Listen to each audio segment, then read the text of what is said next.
Bismillah ar-Rahman ar-Rahim. Hello and welcome to Footy Judgmo, people.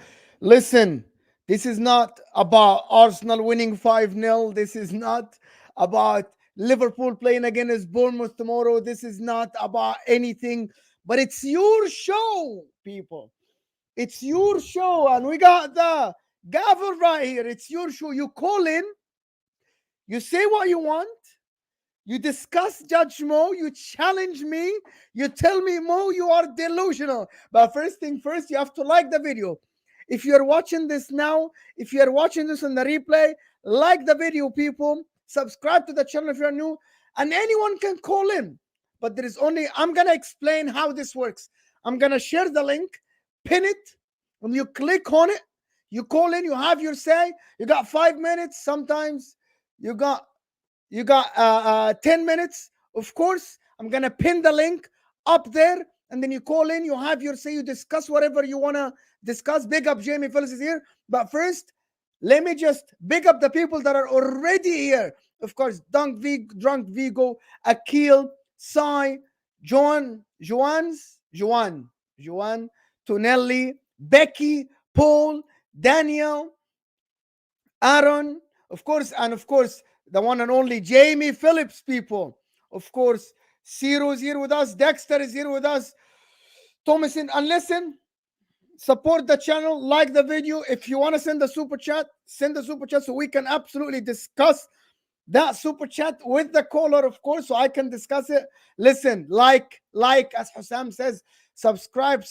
I'm absolutely about to put the link, and then we'll see who we get the first caller.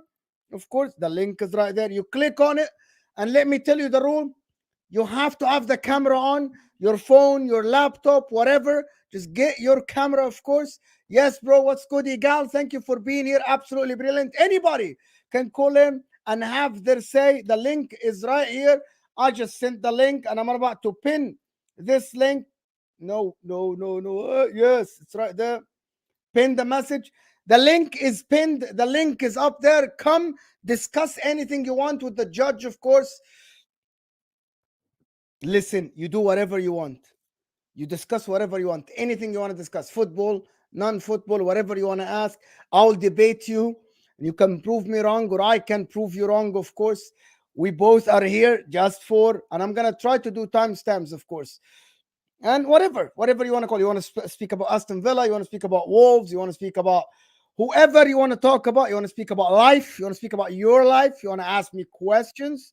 You just do that, of course. But I need your camera on before I add you in. And we got the first caller right away, people. Let me just fix this. Add the caller, of course, right here, right now. The caller is right here, right now, which is the first one is Tomisin. How are you doing, my friend? I hope you can hear me well. I'm all right, Mara. Happy New Year to you. I'm all right, man. I'm okay. Happy man. New Year. First thing I want to know, where are you tuning in from? I live in London, man. Absolutely brilliant. Living in Absolutely London, so brilliant. Cold there. So it's your time. Whatever you want to talk about, listen, whatever you want to. Let me do this first super chat. Onana is a fraud. Is a big up, Mo. I know you're a judge, big man. I know you got connections. I need Onana's passport to be burned. People want Onana back to Man United. Absolutely brilliant. Wow, Man United miss Onana already, people. Or you want Onana to stay in Africa and you don't want him.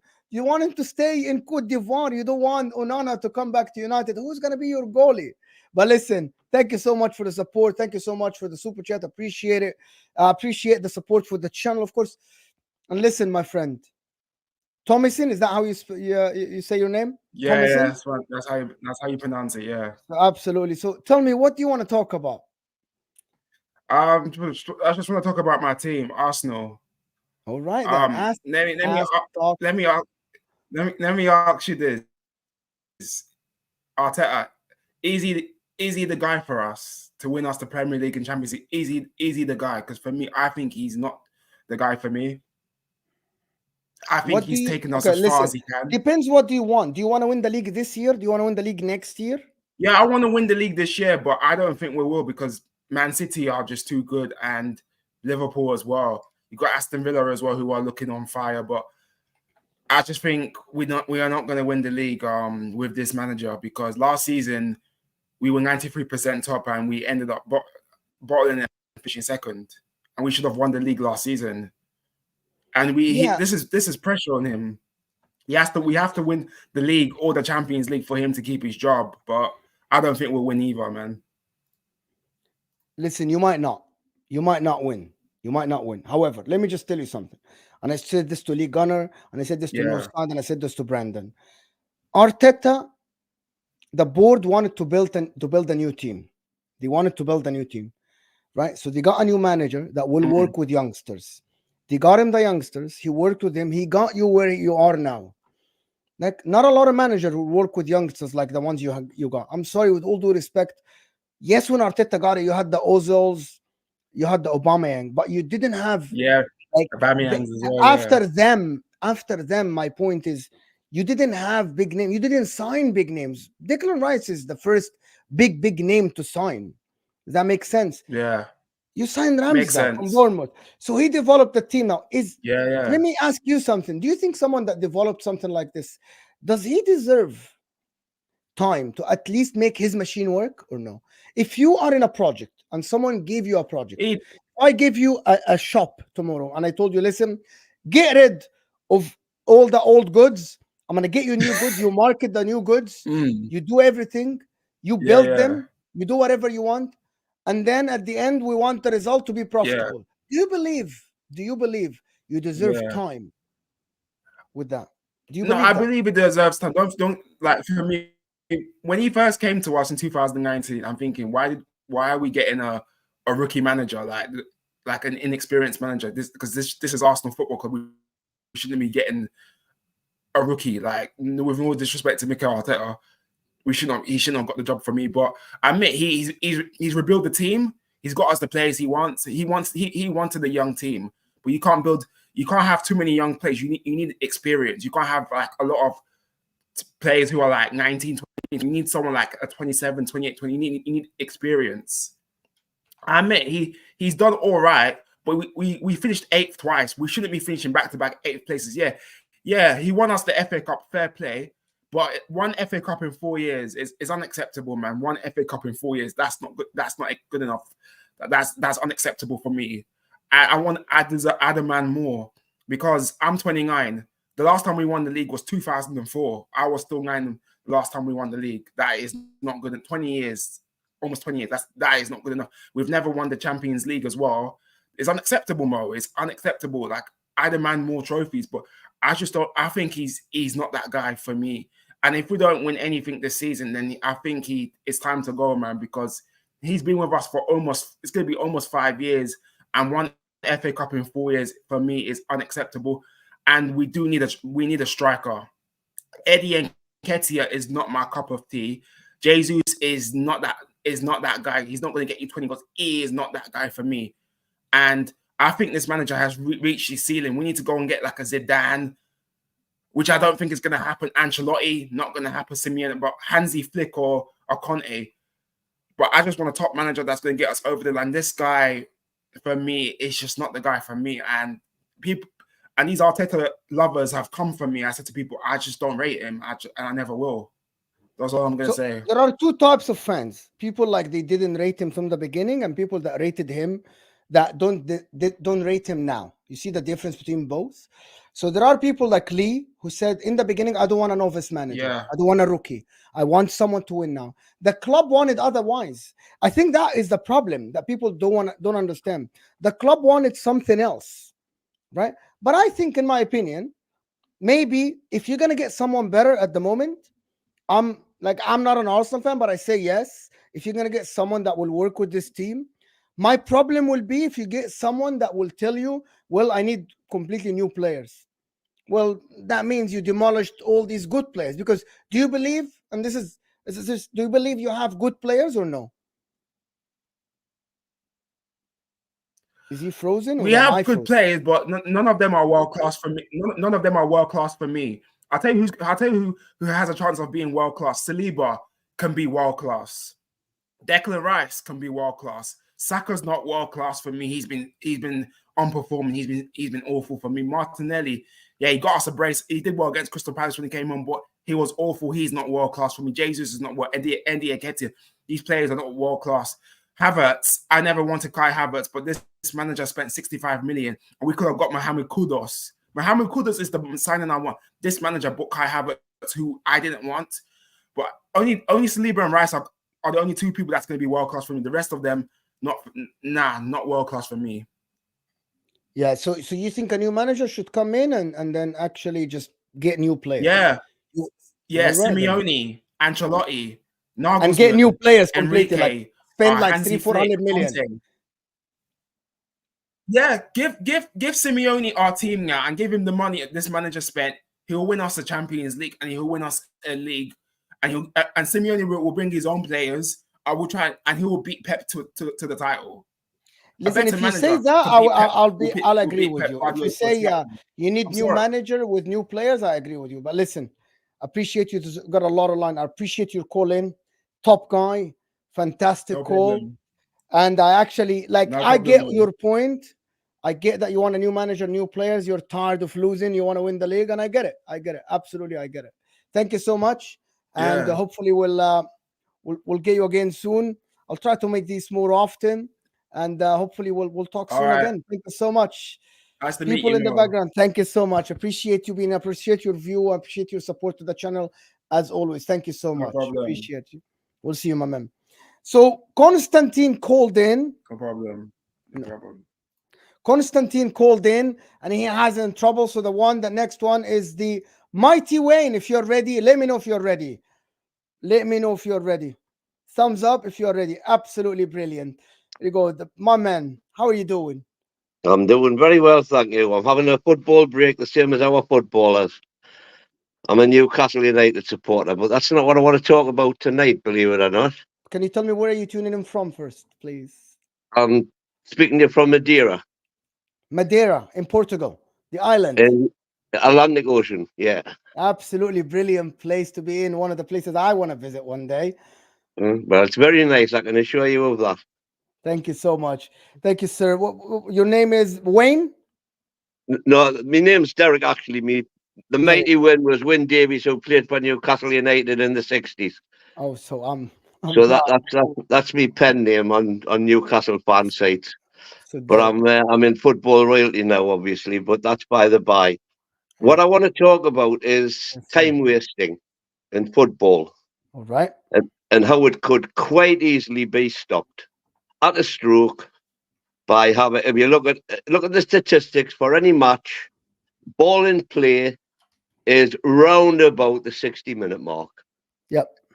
So we should have a stop clock and let's have 30 minutes per half ball in play. So if the ball goes out for a quarter, the game is stopped for whatever reason, goal celebrations, anything, the clock is stopped and it's a publicly visible clock in the stadium, a bit like American football, where everybody knows what's happening and so on and so forth. For VAR, you could have the way in American football, they put an extra 10 seconds on the clock or whatever.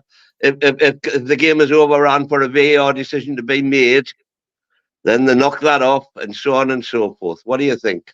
Okay, so I have two things. When I said that before, I said the half should be 30 minutes played, right? 30 minutes played. 60 minutes. 30 minutes ball in play. 30 minutes played. The ball goes to a throw-in, the clock stops. Right, exactly. 30 minutes. However, here's the problem with this. This is it. Here is the problem. The problem is the team that are winning, they will take it as the ball is out already. I will waste time. You're not wasting playing time, but you're taking a break. You're resting. Does that make sense? There has to be a rule where you can only wait for that time. Like in the futsal work, they have 5 seconds to play the throw-in. For example, in football, you still need time. Well, a lot of people, and let me tell you the pushback about this. There are ways around it. But the pushback about this, Derek, is a lot of people don't want to Americanize the sport. They don't want the salary cap. They don't want the clock to stop. They are afraid of it. As Gary Neville and Jamie Carragher said, we don't get the Americans away from us. We don't want to Americanize our sport. Well, I'm the opposite. I say let's get in the 21st century. We've got VAR. and rightly so. I mean, the only problem with VAR is the people that are using it.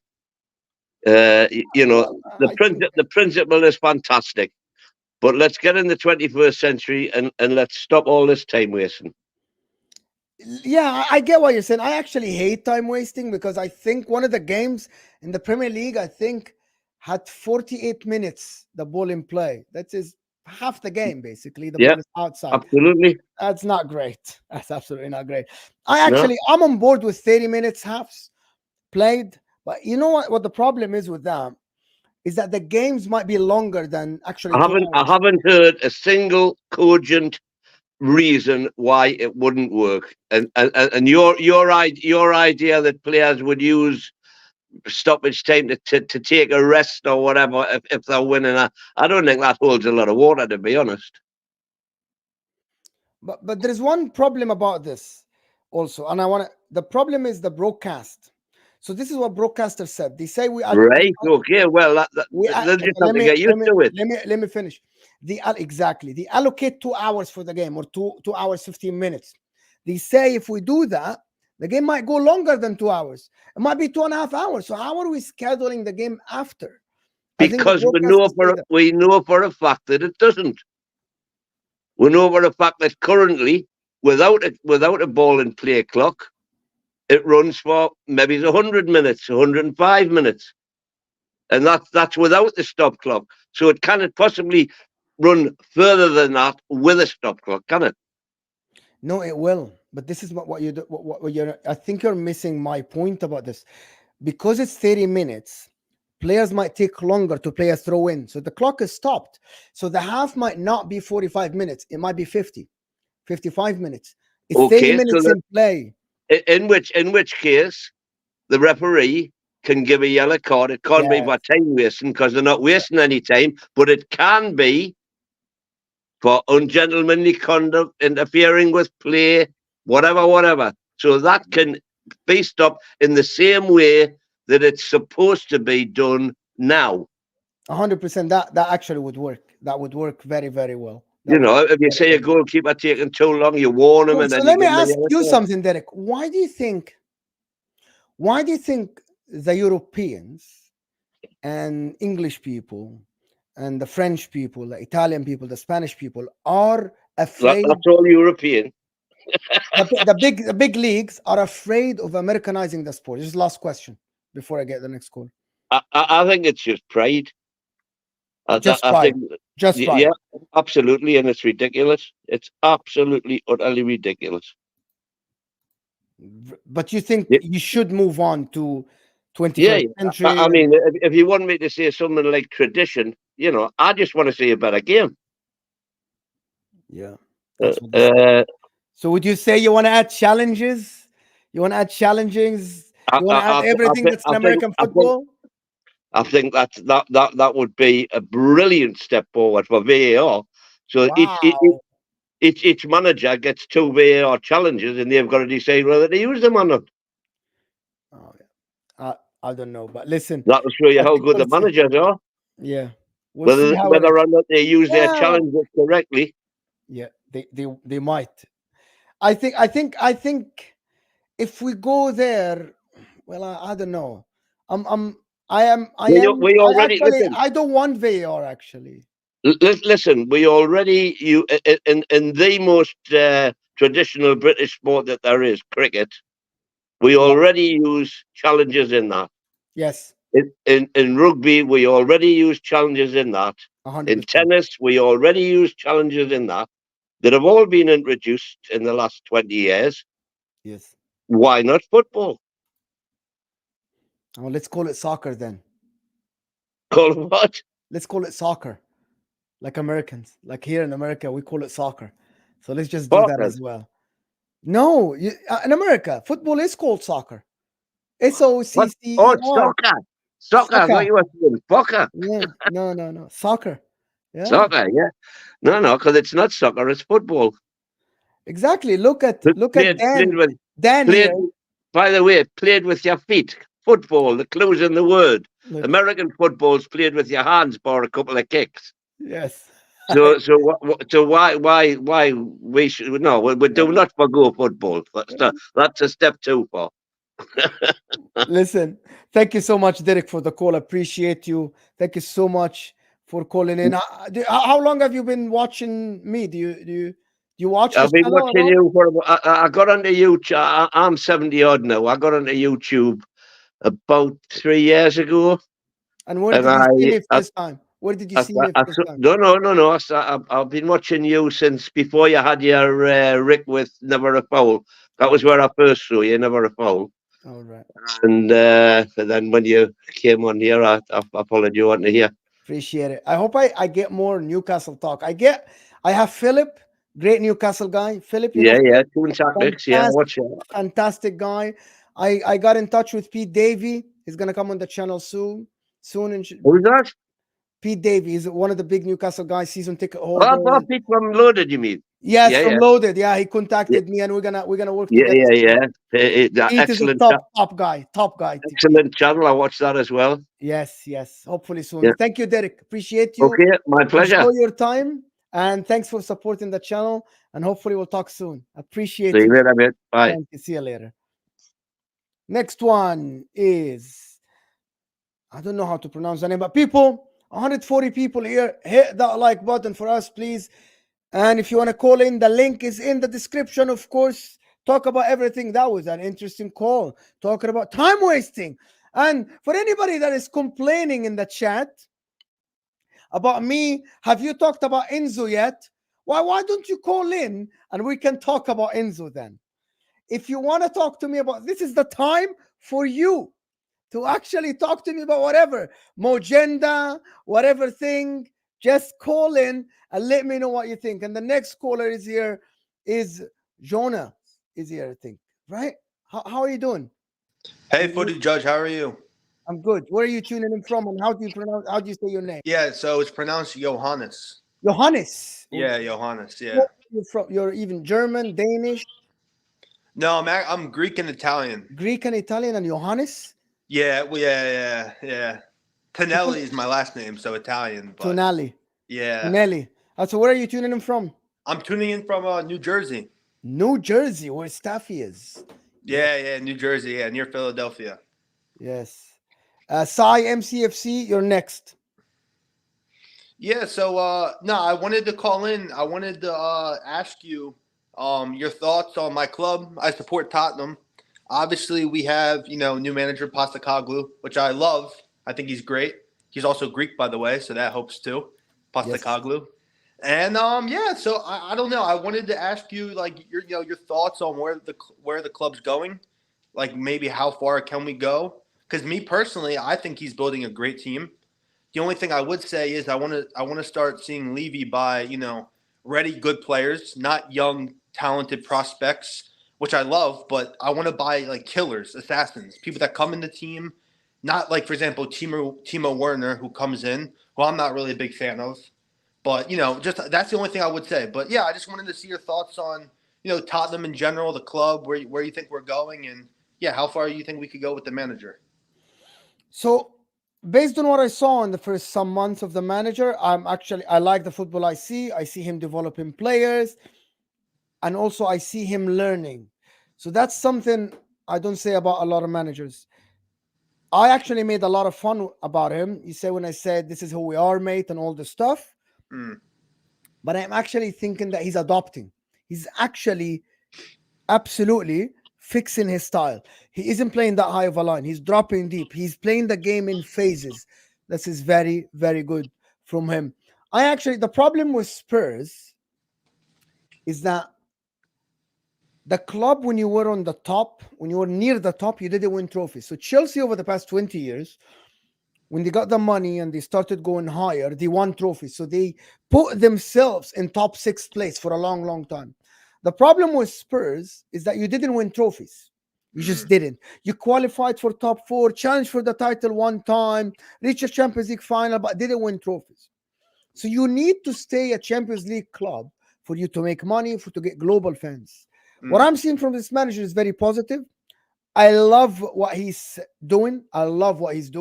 To be honest, because of the way you come in and institute a style of play right away, develop players, is something that you don't see every day. We all hear about processes. The manager needs his players. The manager needs his time. This guy didn't need his players. Came in 3 weeks in, bang, he's playing good football. I think you're going places with him.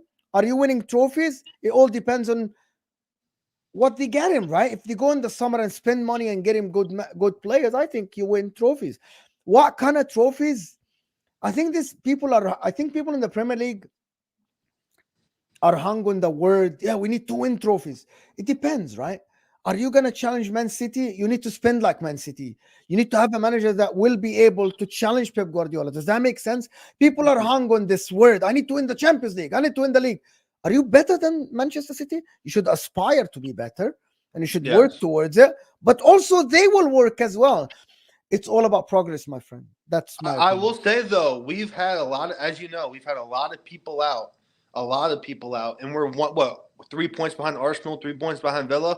Like, I don't think people get that. We were flying when everyone was available, cool. But when we lost these people, yeah, we went through a bad blip. The Wolves game was terrible. Aston Villa, West Ham, those are games I thought we should have won. I thought we should have beat Aston Villa. We were unlucky. West Ham, they got 2 jammy goals. But yeah, I don't know. With the amount of people out, we got, against the Big Six, we haven't dropped any points. No, we've beaten. You didn't win. We didn't win. Yeah, we've lost 1 game, Chelsea. If you know Tottenham, over the years you drew Arsenal. You dropped points. What are you talking? No. I'm saying you didn't lose. You didn't lose. Yeah, I didn't lose against United. Tie at the Old Trafford. Tie at the Emirates. Tie at the Etihad. Over the years as a Tottenham fan, I've seen us lose all these games. Our record against the Big Six has been terrible with Jose and Conte. It hasn't been good. But with all the people we have out, we're picking up points. We're right there. 5 points off Liverpool, 3 points off Arsenal. I don't know. I'm very excited. I think, with all the players coming back, with Maddison coming back, I think we'll definitely finish in the top 4, in my opinion. I think Villa will drop off. I think we'll definitely get the spot. And then next year with the right transfers in the summer, who knows? Maybe we, you never know. Maybe we can challenge. I don't know. I think our defense is very good. Challenge for the title. Yes, I think we can. I really do. I think we can. I think Udogie, I think he's very good. I think the center backs we have are amazing. I don't know if you rate Romero. I don't know. I think he's very good. I love Van de Ven. He's good. He's not. He's good. I think he's a Ricken. And Pedro Porro, he's one of the top right backs in the league right now. So I think the club's done a very big transformation. Yes. And I think Postecoglou, I don't know. I think he could get us the title. I know, Tottenham, we don't win you the league. You think Postecoglou, after seeing him for 6 months, you think like Postecoglou can win you the league? I think he can. Yeah. You don't think so? You don't think so? It's too early to tell. Because I don't think Tottenham will win the title unless you invest money. Yeah, no, I agree. We need better wingers. That's the one thing I will say. You need better bench. You need better many things. Well, the midfield's not bad. Bentancur, I think, is a very good player. Basuma, he hasn't been the best recently. Yeah. Who else we have? Papa Sarr. Papa Sarr is a very good player. Maddison, he speaks for himself. I think Maddison was one of the best players in the Premier League before he got injured. I agree. So yeah, I would just say we need wingers, but that's that. But I know you have to go. I know you have other people to talk to. I just wanted to say, but I really appreciate you. Yeah. How long have you been watching the channel? Oh no, I've been watching since you had maybe 4K. The first time I saw you was Football Terrace, and then I saw your own channel, and I never understood who do you support because everyone's talking Premier League. You just sat there. I was like, who does he like? I'm the only one. I'm the only one who goes in the Football Terrace that doesn't support the Premier League club. Yeah, no. So yeah, I just wanted to say, keep going, keep doing you. I love the channel. I always watch every day after I come home from work at the gym. So yeah, keep it up, man. God bless, and thank you for all the content. Thank you so much. Appreciate you. Of course, man. See you soon. Thank you. And we have a super chat. Thank you for the support. Off Meta Professor is saying United signing Omar Barreda, the executive from Man City, pretty much confirms they believe City will be proven innocent of the 115 charges.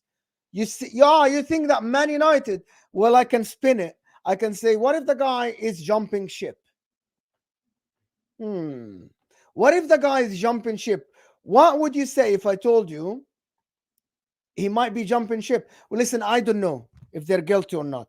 I don't know if they're going to be found guilty or not. The problem is if they are found guilty, it's a massive deal. And I think we have the best caller to actually talk about this, actually, right?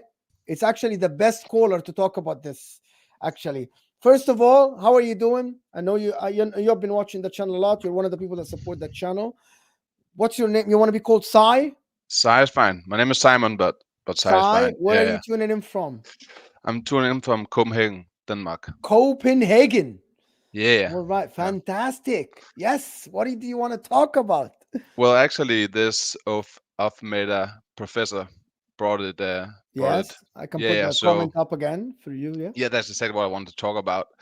Because I've been seeing already now on X all these United fans claiming it's big cube, showing that City are the little team in Manchester again.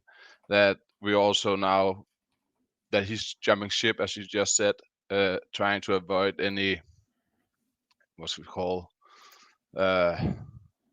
I don't know it, but to be honest with you, it can be interpreted in many ways.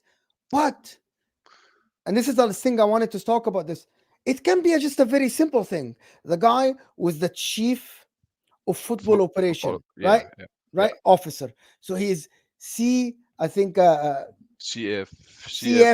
whatever, yeah, right? Something like that, yeah. He is offered CEO. It can be very simple thing. It can be he just got offered a better job, a higher job, and he just said, "Thank you so much. I want to be CEO." I know that we are trying to overanalyze it. You know what I mean? Yeah. Definitely. And it can be just simple thing. You know what? You moved from this club to be the head coach, like Arteta moved from Man City to be the head coach of Arsenal. Yeah, I know. We're just trying to overanalyze it. He has been a part of City since 11 and getting promotion after promotion. And he's at the stage now where there isn't really a promotion left unless it's like, Chiki leaving or something. Taking Khaldun's job, basically. Exactly, and that's it's not gonna happen. Not anytime near. So I think it's the same as you. It's a bigger position, bigger salary. Sometimes you can't say no to that. People saying that he's jumping ship because he's afraid of all the charges. I just think that's bull. And also, if we were actually guilty, there's no way that him changing job will actually help him. He will just be guilty as well. And especially as he has been the what's called the head of commercials and sponsors from 11 to 16. So all the things which is like the core of the problem, that's him. So I mean, that would be the guy who's inflating all these sponsorships. He would have signed off on that. So yeah, that's just it's bull. It's a better position. He wouldn't he's been here for what? That's like 12 years or something. Yes. And there isn't any steps left for him to take. So I think it's good. Do you watch the channel often? Yes, this? Yeah. Do you Almost think I have every an day. agenda? You have. Be honest. Why? Be honest. No. It is your time, by the way. Be honest. Yeah. No. You don't have an agenda, but you are very good as a host. So you try to take positions that will enable the different panels you have into the discussions you want to take them down the path you want them to discuss, which makes great content, and that's why we're tuning in. So it's not about an agenda as such. It's just you knowing what to do and what to say.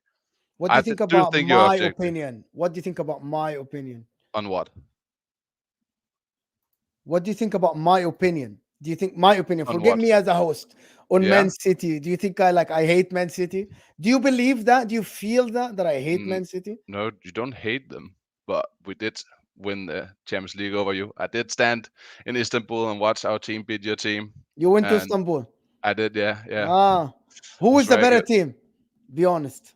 No, it was a close game. It wasn't like I was surprised that you did as well as you did because City were the better team that year. You went in as the underdogs, but it was a close game. But you couldn't really see that much in the final minutes from where I sat. So I had to watch it back, and you were close to scoring so many times in the last few minutes. So I'm glad I couldn't watch that from the stadium because that would be horrific. So what else you wanted to talk about? We got a lot of callers, so you got like 1 minute. Actually, it was just that with all the Omar stuff. people overanalyzing it, saying, "Oh, we're guilty now. He's jumping ship." It makes no sense.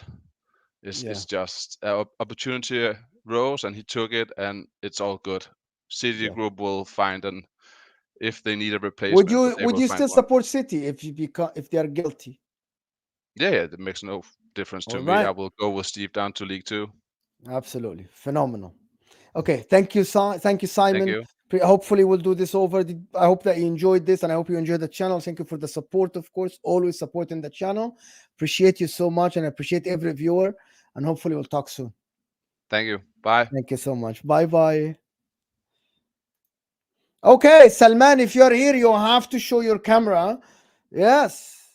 Oh my God, here comes. Oh my God, I can see the jersey already. So I'm prepared and ready, people, for this next caller, people. Here we go. You have your camera on? Yes. How are you? Can you hear me? I can, yes. Oh my God. I can't hear you. I don't know why, but I hope the viewers can hear me. Yeah, I can hear you now. All right, then. Big up. How are you doing? I have a problem with the audio. All right. Problem with the audio. Do you want to go? Yeah, it's good. It's good. No, it's good now. It's good now. Yeah. Big up. Congratulations on 12K. Thank you. Where are you from? Where are you tuning in from? My English is bad, you know. I'm from Saudi. From Saudi Arabia. From Saudi. Yeah. Yes. Where in Saudi? Jeddah. Have you ever been Jeddah? Jeddah? Jeddah. I used to live in Jeddah. Really? Yes, I used to live next to Suhail Mitwalli back in the days. In Shara, Iran, I think. Okay, that's very. But that's like way back in the days, right? Yeah. Before you were born. Yeah, I don't even know the place. Yes, before you were born. But what do you want to talk about? Because we got a lot of people waiting.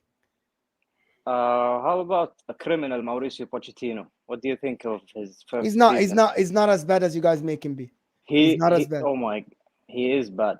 He's not as bad. I can name some decisions he made. Like some decisions. He makes some bad decisions.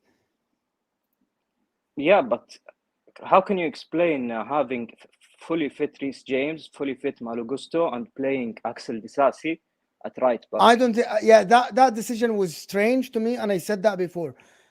So he makes he sometimes makes bad decisions in terms of choosing personnel, choosing the players. I'm going to try to simplify it. But in the same time, I actually think that he has a plan. He has a style of play. And I think for some reason that we don't know, he's choosing these players over other players. I don't know why. And I can't justify it because I don't know the reason. But from what I'm watching, you have a plan, you create chances, you have a style of play, you control the ball, you create a lot of chances. But these are very, very bad decisions sometimes. Right? Yeah, playing Disasi on the right side, and when Malo Gusto came on, he played on the left. I think these are bad decisions. But I don't think these decisions are warranted a sacking at the moment. No. Unless he loses games. Listen. So I said something. I know it's your time. I said when you're sitting 10th, he should get sacked. But he won 3 games in a row, right? Let's wait and see. Does he win the next 2-3 games? You're on upward trajectory. If he lose, sack him. I wouldn't sack him this season, whatever happens, because it's not stable. Can you imagine 5 managers in less than 18 months? Can you imagine that? I can. Frank Lampard. I'm okay with it. I don't mind. No, it's crazy. We have a young squad. How will ever be stable? We can't be stable like that. Different back four every week, different wingers every week, different manager every 6 months. Yeah, that's crazy. Will ever be I think Chelsea were built on this.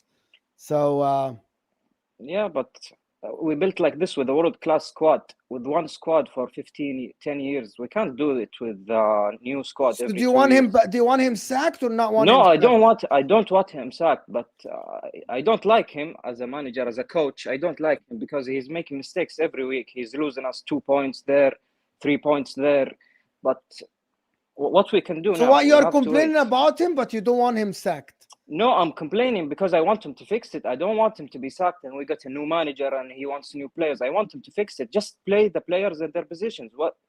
Play Chilwell at left back, play Gusto at right back, 2 center backs at center back. That's it.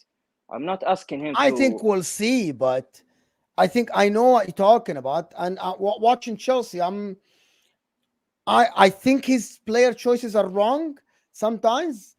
Yeah. But otherwise, I think he's doing all right. If he wins He's the next doing 2, better 3 than. games, you'll be 6. If he Yeah. wins the next 2, 3 games, you'll be 6, and then you can complain. But I don't rate a lot some of the players you have. But you know, Yeah, my I opinion agree is with you. shit. I Yeah. rate. I don't rate rate like a lot of 6, them. 7 out of 25, 26. I read 6, 7 of them. Yeah. But if he gets 6th, 7th and wins the Carabao Cup or FA Cup, that Yeah. would be a decent A big- season, decent first season. Yep, good It- season. yeah, it will be. It will be all right. It won't be that Yep. bad, to be honest. Yep, I Listen, agree with you. anything else? No, want to thank ask you. me? And I want to congratulate you for. I was Thank there you. when you had like 1.5K, and Yes. now, mashallah, you have close Alhamdulillah. to 13K. Alhamdulillah. Thank you. Inshallah, With your 25, support, 30 with before your this, support, before. I'm trying to make this a full-time job, inshallah. You know that. Inshallah, of course. Inshallah. Very Thank you soon so will much, get to it. Salman. Thank And you, Joe. say hi to all أهل السعودية وإن شاء الله خير وبإذن الله إن Inshallah. everything is great and inshallah good luck in the Asian Cup. Big up, Mo. Yeah, Big thank you, Habibi. Yalla. Thank you. We'll see you. Bye. Okay, the next caller, guys. 170 people. Let's get the likes up. If you haven't hit that like button, it's underneath the live chat. The next one is Zayd, I think. Yeah, that's how you pronounce it. Assalamu alaikum. Assalamu alaikum. Zayd? Yeah. Where are you from? I'm from the UK. I live near the northern area. Like, Leeds, near there. Yeah. All right. Yeah, I'm a Chelsea fan. I wanted to talk about Enzo, but the way I see him is I think we can't judge him yet as of how good he is as a talent simply because he's not in a functional squad. In my opinion, the best young midfielders are in this order: Pedri, number 1, Musiala, number 2, Bellingham, number 3, Camavinga, number 4. I think these are the best young midfielders in the world. You look at the squads that they're in. They have a striker that Real Madrid don't, but Bellingham has been able to put the ball in the back of the net. Chelsea doesn't have someone like that, so we can't judge Enzo yet as for how good he is as a talent. So is he good or not good? I think he's good. But I think in my opinion, he's overrated. He's overrated. In my opinion, he's overrated as a talent. I think Caicedo as a talent is better than him. Wow. I think Caicedo, what he can do is he can, pick up the ball in deep positions when he's surrounded by players and put it into space. I think that's better than what Enzo can do. But I actually wanted to talk about the Salah versus Hazard debate because, in my opinion, can I stop you something? I'm actually gonna add another Chelsea fan, so we get 2 callers at the same time. Yeah, all right, okay. Right. So people, the order is in the background is Clinna, Football, Wingums, and then Arteta's always. No, Chris was here before. Chris, I think, was here and he left and came back. So, but I'm gonna add Felix so we can get this party started, and the 2 people can get 10 minutes to chat about Chelsea. So let me just fix the overlay. You know how it works. It's not easy in here. And sorry, this is no. I'm gonna try to fix this. Let me just try to fix this. Give me 1 second. Actually, remove, and Felix is here. Hi. Hey, can you hear me? Yes, we can. What's up, guys? What is going on? I really like your channel, so I just want to say that before we talk about Enzo, and I really appreciate most of your viewpoints. I think it comes from a good place, but I do agree You're that there cutting are a out. lot of I think your agendas, internet but everybody is has those. Hold on. No, I know. I think you're. Am I wrong, Zayd? He's No, cutting he out. is cutting out. Yeah, You're he's cutting jittery. out big time. Yeah, you're like you're lagging. So Zayd, go ahead. Yeah, I mean, I was gonna move on to the Salah versus Hazard debate. I think career-wise, Salah is better, but on the football pitch, Hazard for me is just better because I think he has more attributes. Can I ask you something? Yeah, Who go do you on. think is better, Hazard or Hatem bin Arfa? Football ability. No, I don't. Okay, I test. I agree. Hatem bin Arfa is one of the best players you can see. I don't judge Salah because of eye test. Okay, aesthetically, what he does doesn't look pleasing, but he does for his attributes. He gets the job done in scoring the goals and assisting. But when and people judge Hazard for his output. When Chelsea were at their best in 14-15 and 16-17, Hazard was never the primary goal scorer or the primary playmaker. Fabregas was, and Costa were. And even when Fabregas left and Costa left, okay, Hazard couldn't match Salah's goal output, but he could match his playmaking output with 15 goals, 15 assists in one Premier League campaign. So I think yes, Salah is a better goal scorer, but what Hazard has is a better X factor. When teams can prepare against Hazard. So you choose Hatem bin Arfa, then Hazard, then Salah. No, I don't choose Hatem bin Arfa. He's not even in this conversation. But he is better football. He's better technical than Eden Hazard, isn't he? No, not really. I mean, when we say technical, do we just mean a better dribbler? I mean, is that so? What is Hazard better than Salah then? Dribbling, in my opinion. You can also the pick first up thing the ball you said. from deep. The first thing you said is dribbling. Yeah, because but that's why he's better than playmaking. I'd actually say they're equal. I think no, not Hazard, close. I don't think it's close. I think Salah has more assists than him. That's what I'm saying. From output wise, Salah may have more, but when Chelsea were at their best, it was not required for Hazard to be a playmaker. And when players left, so why are we judging him then based on that? What do you mean?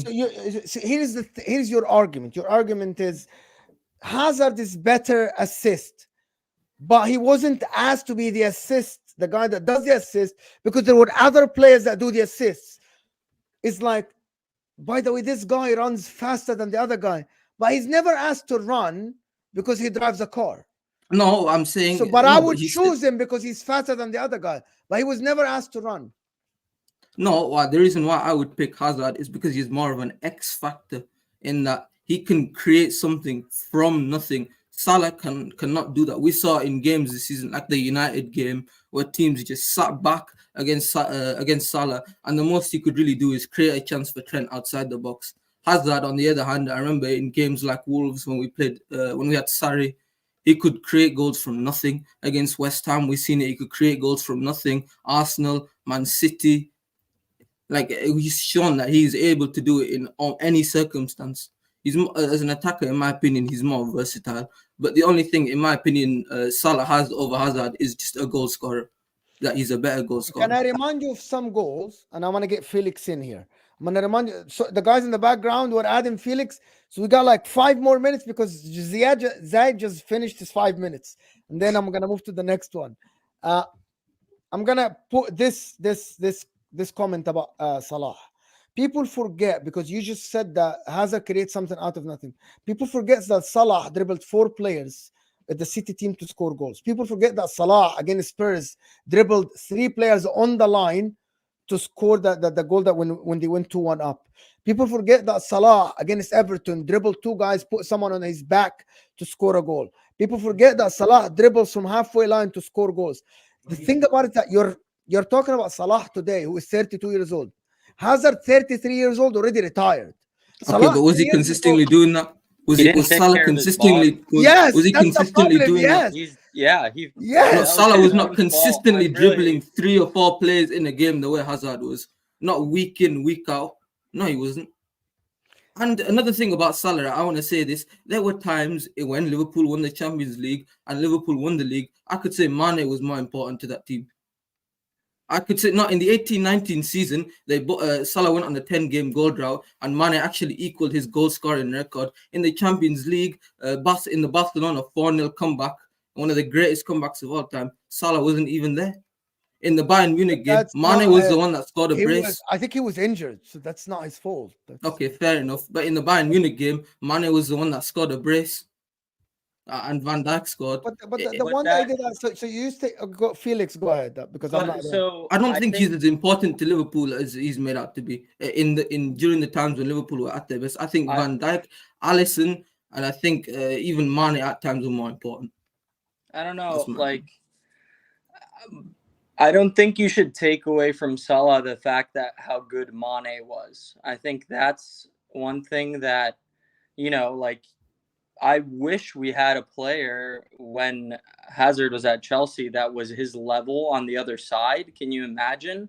So yeah. I just, like, players are going to go up and down in form. Like, they're not always on that level. And I think we have a lot of revisionism about Hazard. I know he was amazing. He was one of my favorite players at Chelsea ever, but he's also one of the biggest disappointments for me because he could have been even better than what he was, and he didn't apply himself. Whereas I feel like Mo Salah, he applies himself so well, and he's squeezing everything he can out of himself to perform at the level that he does. I think what Salah has is a better team around him. You look at the core players that Liverpool have in Alisson, Van Dijk, Trent, Hazard. When we saw him at his best, didn't have a competent striker next to him. The only other world-class player that was with Hazard was Kante.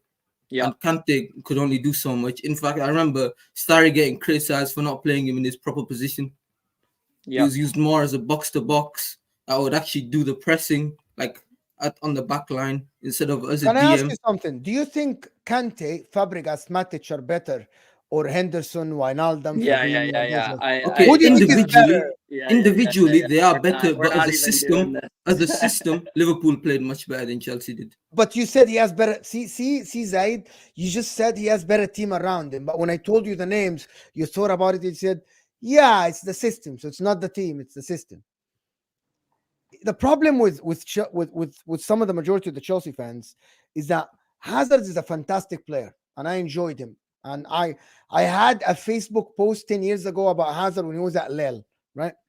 Hazard is a fantastic player, can carry a team and everything. The difference between him and Mohamed Salah is that Mohamed Salah has done it consistently for the past 6 seasons at Liverpool. Yeah, that's what I say.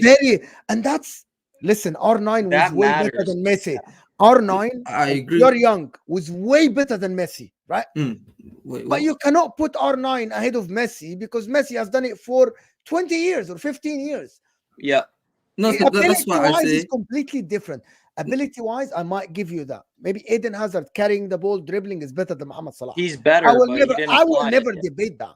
But if you're asking me tomorrow, who would I rather have on a wing? If I have one player, I'm choosing Mohamed Salah. No. So I say career-wise, Salah was better overall. But at their best, I would take Hazard over Salah. Okay, at their peak, probably. I agree because Hazard was. I mean, let's be honest, he was inconsistent in the 15-16 season. He took a season off. Like he wasn't. Obviously, he didn't perform to the best that we could potentially have seen, even at Real Madrid. Well, I mean, yeah. Plus, he was double, triple teamed. He was one of the most fouled players ever. I don't see Salah getting targeted that much. Well, this is your opinion. Felix, it's your time now for 2 minutes. Thank you so much, Zayd. Appreciate you, my friend. Alaikum salam. Thank you so much, Felix, because we're going to go to the next caller. Felix, your time. You wanted to speak about something. I'm moving back to speak about Enzo. Go ahead. I know. I'm sorry, chat. This is another Enzo topic, but just what I wanted to say is I think earlier when my internet was terrible, what I was getting to was that I really like your opinions and your channel, and I really appreciate it. I think we all have agendas, so I don't think you can be like, oh, this person only has agendas. I don't think that's fair to say, and I think a little bit you've gotten annoyed with the Enzo thing with the Chelsea fans, so maybe your tone of voice and you come with a little more energy than if it was some other player, for example, at a different team. For me, what I wanted to say is with Enzo, I think that I agree with you. I think we hype up his performances a little bit. His performance in the last game was the bare minimum of what I expect a midfielder at Chelsea to perform at. One of his talent, that needs to be the baseline that he performs. Thank you. At. Oh, someone who knows what I'm talking about. But hold on. But he's gone for some reason. But by the time he comes back, he's back. Oh, sorry. Last year, Enzo was doing that under Potter and playing better than he played under Poch. I think that's a big thing to keep in mind. I don't like Potter at all. I don't think he's good enough, but I also don't think Poch is good enough. If you look at other players like Badiashile, he was really good under Potter as well. And then when he came back this year, he's made big mistakes and hasn't looked the same when I truly believe he's a good, talented center back. So point being, the way that Poch is deploying Enzo is making him look like a player that he is not. And I think it's really detrimental to his development at this age, because he needs to be being molded at this age like Bellingham or another young midfielder that has experienced players around him and knows what is expected of him during games. If you look at our build-up structure, we build up in this weird like 3-1-6 instead, with Caicedo at the bottom and then Enzo and Gallagher pushed up, where everybody's just pushed up forward. So they're very far away from each other. Whereas if Enzo was building up close to Caicedo, they'd be able to play intricate passing, which Caicedo, for example, looked really good at Brighton, and Enzo has looked really good for Argentina and Benfica. But when they're very far away from each other, it's so much to ask of two young midfielders to carry a team like that, in my opinion, even though they have a very high price tag. All right. Like I listen, Enzo's a talented footballer, but again, for me, people think, yeah, he passes one pass and like, see, I told you so. I'm like, this is just what a footballer does, a midfielder. I don't think Enzo does something out of the ordinary yet. I haven't seen it. Like, okay, I haven't seen Enzo, for example, score a goal like, score a goal like, thank you so much. Like what McAllister did, for example. I haven't seen Enzo yet drive the ball like what Jamal Musiala does, like dribbles like 3-4 players and score a solo goal. I haven't seen Enzo, for example, take control of a whole game like Modric yet. And I can name young players that do that sometimes. Like I can give you some names. Like I can't like for example, Rico Lewis for Man City, for example, last year, because he came and played again with experienced players, and he was very young and he's embedded in the system. We saw some games from him when he was like amazing. I've seen Enzo play good football, and when he play good football, Chelsea fans tell me he's world class. He's playing a regular good football. He's not world class. Let's get that straight. He isn't doing something astonishing yet. Not yet. Yeah. The other thing, but what's the key point, just quickly, because I know other callers, but what's the key point of every example you just provided? McAllister, okay? When you want to take him from Brighton or Liverpool, either one, great systems.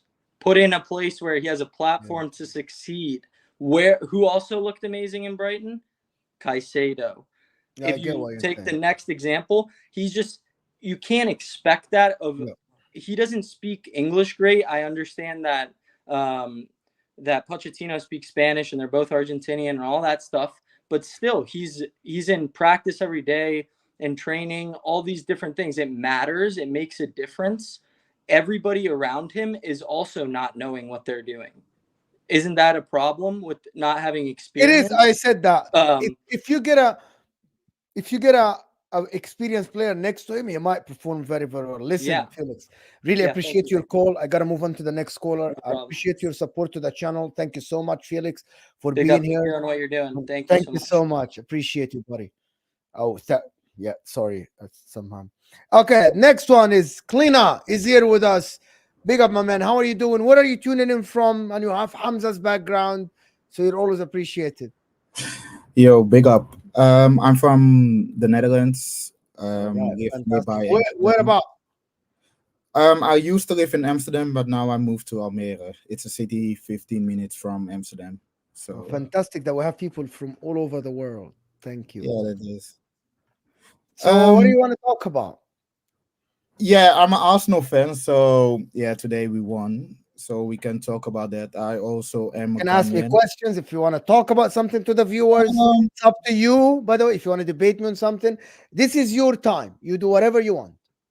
yeah, no, I just want to say like Arsenal, I'm a bit worried because okay, today we won 5-0. It was an okay game. It wasn't even a great game. So, but I think Arteta's too stubborn with certain things, also with his Harvard's agenda, especially the Harvard's one, because he's not a number 8. That's clear to everyone, but he still persists to put him in the number 8 role. Because when ESR just came in for 20 minutes, you can already see the difference. And yeah, I'm a bit worried that Arteta's stubbornness and also with the financial fair play rule, because probably we won't get anyone, that we will get short for the title. Yeah. Is there a question for me there? Yeah, what's your perspective on it? About this, he's stubborn. He plays average. It's ruining the system. You don't have X factors, and you needed 11 players to play very, very well to be able to win the title this year. And because of Kai Havertz, you might not win it. However, there are solutions for it. Simple solutions. You can play Zinchenko there. You can play Emil Smith Rowe. You can put Trust. You can actually change 4-3-3. Why doesn't he change 4-3-3? Why it's always 4-3? You don't have the personnel to do it. Well, No. that's the problem. That's the problem. Yeah, Like there but are other also solutions. Why Kai Havertz? Why? nobody knew because you had Kudus for 40 million, and I used to watch him in Amsterdam a few times, and I already said he would be perfect for I don't Arsenal, think he's a especially. midfielder though. No, I No, think no, no, not Kudus for should be a right side. not for the 8 position, but Saka needs competition because Saka is too comfortable playing on the right side. He doesn't have any competition, so he plays anytime, even though he's very bad this season. Because even today, he was not great. Yeah, the corner where the second goal came from was his assist, but yeah, it's only his output. If he doesn't have any output, then you don't have anything specifically with Saka, what I think like we can use him for. So yeah, I'm worried because this is the 4th season of Arteta, and yeah, for me it's simple. If he doesn't achieve a trophy this season, he has to go. But do you think he will win it? We will win a trophy? Or do you think so? You said We he won't has to win go if he doesn't. Do you think he will? No, let's be realistic. We won't win the Champions League and the Premier League. I think it will go eventually to Man City. So you Although think he's Liverpool, gonna leave at the end of the season? no, they won't sack him unless he will fade Oh, away all right. for like 20 points. But if I was the CEO, I would say like this is Sack the him end. right away. Yes. What else? Yeah. Okay. What else you want to talk about? Yeah, no, shortly. I just want to pick you up because yeah, I know you from the Football Terrence, of course, and I don't think you have agenda, but sometimes you're trolling a bit. So, I troll but like that's what? What do I do when I troll? yeah, I don't know. Sometimes I also think like you want to get some reactions from people, but just for the sake of it. So, but I can't give you an example, but we all do that. Like I also do that. So that's not Of course. the big Of thing. course. Yeah. No, but big up, Sometimes man. From because I started watching you like 1-2 months ago on this channel. You had 6K ah and now already 13K. yeah So that's progression, man. So that's good. yeah. And one more thing, I'm Ghanaian, so yeah, we drew against you guys. So Yeah. The game was yeah. good. The game was very, very good. It was a good game, unfortunately for Mo Salah, but it was a good game. But yeah, we bottled Bro, it like you 2 minutes. to be honest, Ghana has fallen apart, bro. I was Yeah, talking to yeah. Muhammad Salah. You watch Muhammad Salah, who comes here on the Mm, channel, and he's saying yeah. this Ghana team is below the level that we used to know. Yeah, yeah, it's true because we used to have players like SCN, Muntari, Asamoah Yeah. Gyan. Now we have the only real good players are Kudus, Thomas Partey, but he's always injured. Yeah, and that's basically it. Inaki Williams is not even that great at Ghana, so. But big up, man. I see that my time is up, so Thank you good so luck. much. I really appreciate you. How do you pronounce your name? Clinna is my nickname, and my Clint. original Clint. name is Clint, like Clint Eastwood. All right then. Fantastic. Thank you so much You're for your welcome. call. Appreciate you. Thank you for the support. We'll talk to you soon. Bye bye. Yes. Bye. Bye. Okay. Next one is, I think it's Chris. Next one. Chris is here with us, an Arsenal fan, of course. Oh my god, you guys, they win 5-0 and they appear from nowhere, bro. They appear from nowhere, bro. How are you How doing, you doing Chris? today? I'm doing I'm good. Where are doing you great. tuning in from? Canada. So I'm from YEG Edmonton. All right then. Um, Never been to Canada.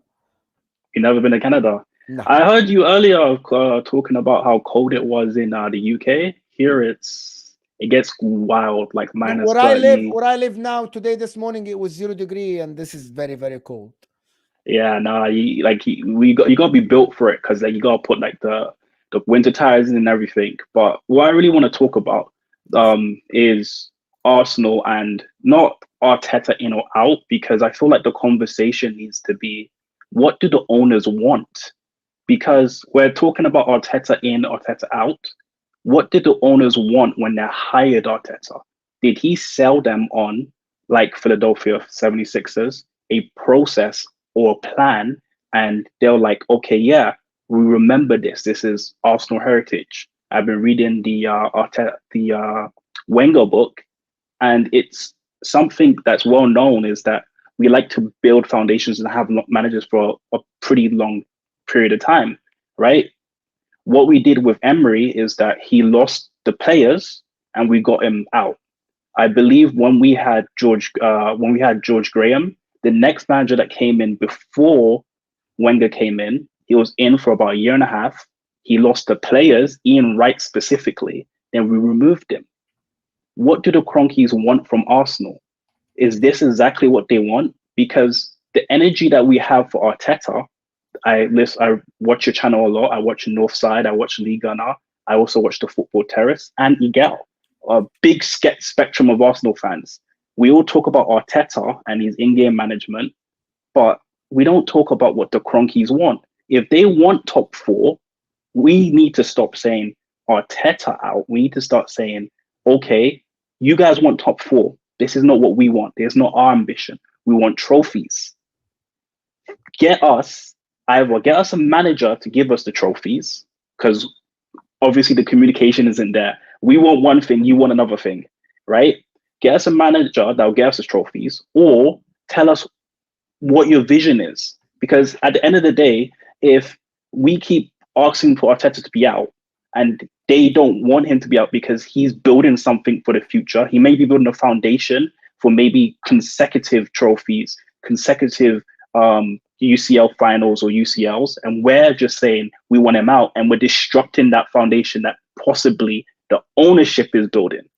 If you understand what I'm saying. Yeah, I actually get exactly what you're saying, and I actually think I think the fans have different vision completely than the club.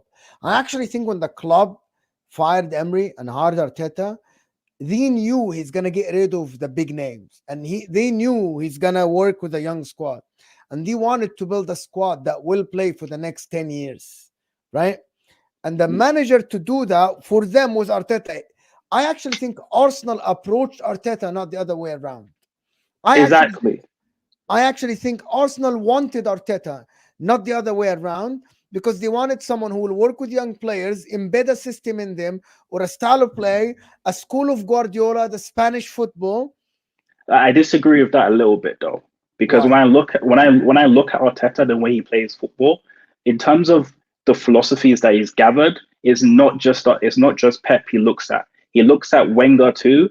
He actually, if you watch us last season, a lot of Klopp's philosophies were embedded in the way we played. I think it's a mixture, and he's building his own identity. But I 100% agree that our energy towards Arteta it is very valid in terms of winning now. But the owners, the one that are driving the club, and if they want him in because they believe we can build a foundation, maybe next year, because we are missing a lot of pieces. We want Arteta out, and we have no money in the club. We want to get rid of him, bring in someone else that's going to have to buy new players anyways. It doesn't make any sense. I really feel like we need to figure out what the owners want and then tell them, okay, if that's what you want, we don't want that. We want trophies. Let's rebuild the whole thing, if that makes sense. Yeah, that's what I think happened, and it's different from a person to a person, to be honest. Like, just some people just wanted a ready-made manager and spend 300 million and get new players and just win. That's not what the club wanted. To be honest with you, I want to ask you a question. Yeah. If we agree that the club's vision was that, do you think they succeeded? No, I feel like if that's the club's vision, I feel like you don't bring in someone that hasn't done a process before.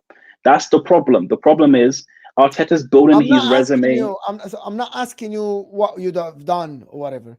I'm asking you if the club's vision was to build a foundation, get rid of the older players and build a young squad. Do you think he's done it? He succeeded or not? It's a yes or no. He has. He succeeded. In fact, I don't like in terms of clearing dead wood and bringing in a proper foundation. He's done it, and I think Mohamed Salah said it very, very clearly. Arteta has the potential to be a really good manager, really good, right? And the foundation is laid now, so that if he does get fired, we bring in anyone that anyone wants, any realistic person. Zidane's not coming. Carlo Ancelotti is not leaving the biggest club in the world to come to Arsenal. Simeone is not leaving because, let's be honest, Atleti and Arsenal, in terms of standing, are basically the same club. The difference is Simeone is already in Atleti, so why would he leave to go to Arsenal? Let's be realistic and bring in someone that will win us something with the foundation Arteta has built. The process might be that Arteta has made the foundation, someone else will build the house. So, okay, so you think a ready manager now will win with this squad? Not with this squad. That's why I'm saying we shouldn't. We'll add a couple of three players. Yeah, right? Definitely. I believe you. So Arteta succeeded then. Yeah, exactly. I feel like he succeeded in terms of building a foundation. But so why do you want to sack him then? Why do I want to sack him? So doesn't he deserve a chance to at least get the fruit out of the plant he planted? He does. He does deserve a chance. But all right then. How long are we gonna allow him to continuously? Because you say all the time he makes mistakes, lineup mistakes, management mistakes. Pep and Klopp constantly score him, constant. Even Ange Postecoglou scored him when we played them, right? And what I really like about you, I don't believe you have an agenda.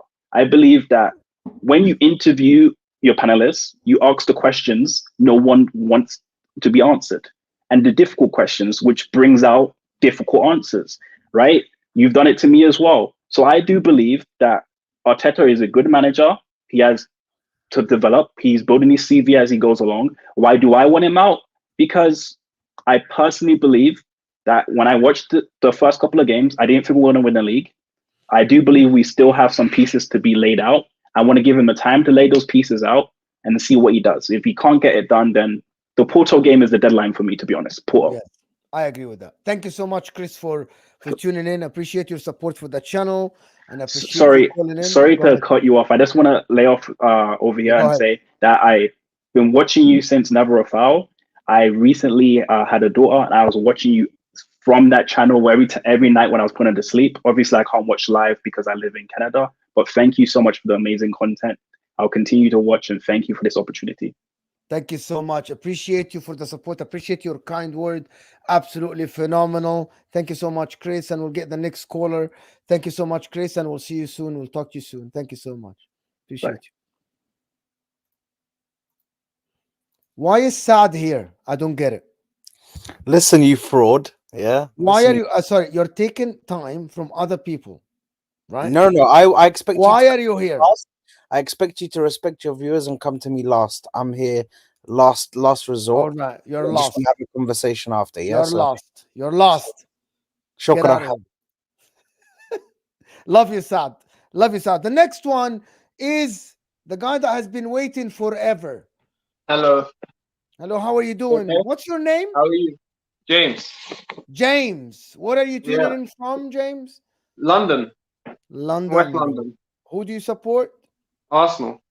All right, then. What do you want to talk about? Do you know what? The last caller just made me laugh so much. He's talking about What is it? Arteta out.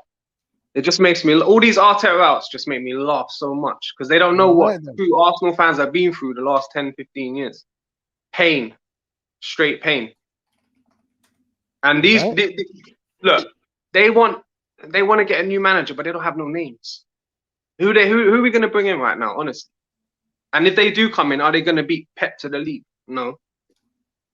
And people have to check the stats. Every single season, Arteta has got more points every year on the board. This is facts. Every year he gets more points on the board. And when he first came in, he was the first manager to change us to a 4-3-3. No other managers were doing those kind of things. They were just being negative.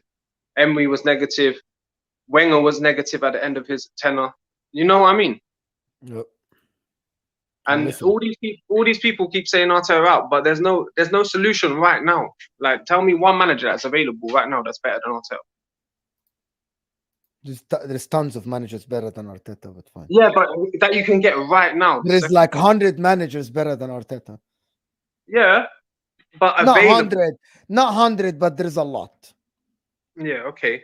But you have to think, yeah, the players are on Arteta's side right now. Why are we going to disrupt that right now? I don't Too know. early for that. Look, if we drop out the top four, I'll be the first to say. You say whatever you want, buddy. You say whatever you want. If you want to ask me a question, I will answer it. But yeah. No, I'm just saying, if we drop out the top four, of course we should get a new manager. But right now, as long as he's fighting for the title. What if you finish fourth and Spurs finish third? The beginning of a process with a new manager, sign some players that you wouldn't want. You wouldn't want Brennan Johnson at your club, would you? I'll say this, yeah. Last year, I heard lots of Liverpool fans. You're not answering my question. You're not answering my question. Would you want Brennan Johnson at your club? No. Would you sign Manu Solomon at your club? No. Would you want Pedro Porro at your club? Maybe this year. I would have said no, but I don't mind him now. But not at Arsenal. But I think he's all right. But I don't want him at my club. All right. So do you believe you have a better team or they have a better team? No, we have the third best team, if not higher, in this league. All right then.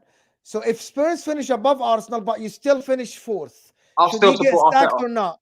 No. How is that? I'll tell you how, yeah, because we're still in the Champions League. We go again next season, and like I was gonna say, last year I heard so many Liverpool fans writing Klopp off here, saying, "Out, get him out." I was thinking, are you crazy? You'll be back next year. You just need to fix the midfield. And look, they're back next year. And I said it'll be a 3-horse race, and it's a 3-horse race. And no one's penetrated that top two in 7 years. So all these rival fans, they're saying Arteta out, Arteta out. They want us to say that because they're shook. Because deep down, they don't want Arteta to work. They don't. They don't want to see it work. They're scared. They're more scared than Arsenal fans are panicking. I can guarantee that. And when Pep leaves next year, you can say this is a loser mentality if you want. But when he leaves next year or the year after, if we're in a stable position, Arteta can go and win leagues, multiple leagues. Like the cycle's coming. Our time's coming. I believe Arsenal will win the league in the next 3-4 years, with or without Arteta. And if you look at Stan Kroenke's, all his teams, his NBA teams, his hockey teams, all his teams that he owns, they've all won the major honors. 3 of the biggest teams, his basketball team, his NBA team, his basketball team is all of them, I don't even know, but they've all won. Multiple, all of them have won. So I believe he's in the right direction with Arteta. Okay. Logic says if a new manager comes in who has no experience in top flight, like Ange Postecoglou, who has a weaker squad, finishes above the manager that has been with the same club for 4.5 years, plays better football on the eye, finishes above him on the table, that means the other guy has failed. Let me give you an analogy, simple analogy. if someone who has been training for years and years and years, and who has better talent, and who has better equipments, and has everything at their disposal, and finishes second against someone who's less talented, has less equipment, has less experience, the other guy failed. Do you agree or no? No, I agree with that. Yeah. So why do you want to skip the guy that has failed? Because look at Man United last year. They finished third, and a lot of people were saying they're still going to make top four. I was one of the people saying no, they're going to drop out of the top four this year, and they did, and they have. I don't think they're making top four. Who? So it can. So I understand what you're saying. Which team? Which team? Man United. They finished third. Forget Man United. We're not talking about Man United. I'm talking up to you about Spurs, because the new manager and he hasn't had experience. Is that I am comparing that because Spurs are the opposite of Arsenal at the moment. A new manager, right, doesn't have a process or whatever shit, right? Yeah. Signed 4 players. He had rubbish. We all called Davis has to go. We all called Skip has to go. We all called Pedro Porro is not good enough. Richarlison isn't good enough. If they finish above you, I actually think there is no excuse. Shall I be honest with you? Of course, that's why you're here. Ange is doing so good, honestly. Like with the squad he's got, I don't think that I felt they were going to finish like 6th, and for them to be doing what they're doing, and especially with a good start, they are punching above their weight. They are doing good, and he is proving to be a good manager, and it proves to everyone that everyone was writing Spurs off before the season started. Everyone's saying he's an imposter and all this talk, but look, he's showing people wrong, and Arteta did the same thing. That's what you have to give credit. And look, I want to call out credit, bro. I give him credit. Yeah. I said Arteta. Not you. Here with Lee Gunner, and I told him Arteta built a squad. Yeah. Right? Built a team to win. Is he the guy to win or not? I don't know. But if he regresses this year, he has to get if it was my club. I understand. Yeah, and people, everyone's allowed their own opinion. Of course, and I understand. You are allowed your own opinion, of course. But with Lee Gunner, he said if Arteta had us in the title race last season, that he'll rate him. He got us in the title race. If you think about it, he's had us in the title race for 18 months. I don't know that. Season and a half. I don't know that part. You know that part. Look, I just think, Havertz has really stabbed Arteta that was the biggest mistake he made. And it's really costing Arteta a lot. And now he's under pressure because of it. But I just feel like Havertz should have been a substitute player. He should have never been a first team player. Yeah, but you didn't spend 65 million to have a substitute player. It's as simple as that. Yeah, but Arteta has been ruthless in the past. And next year, in the summer, I say go get Paqueta and put Havertz on the bench. That's it, mate. That's done. That'll be a strong midfield. Yeah. Anyway, listen, bro. James, appreciate you, buddy. Thank you for supporting the channel. I hope that you watch the channel and support the channel. Thank you so much. Thank you so much. And hopefully we'll talk to you soon. And appreciate your call. Interesting call. Very interesting. Thank you. Appreciate it. Thanks. And next caller is Arteta Way. Do we have super chat? Yes. Okay. Off meta professor saying jumping ship doesn't make sense, Mo. He won't avoid punishment just because he changed jobs. He was in charge of 2 sponsorships in question. Maybe he knows that these sponsorships are safe, and he knows that the other parts are not safe. Listen, I don't know. I'm saying we're all speculating, and at the end, to be honest, it might just be the simple answer. He just wanted a better job, and he got offered a better job, and just got a better job. I'm just speculating here, and I don't know what's the answer. What is wrong? And is it true or is it not true? I have no idea. It's just simple. It might be just, yep, you're gonna be the manager here, the CEO, and he's like, yeah, I want a better job.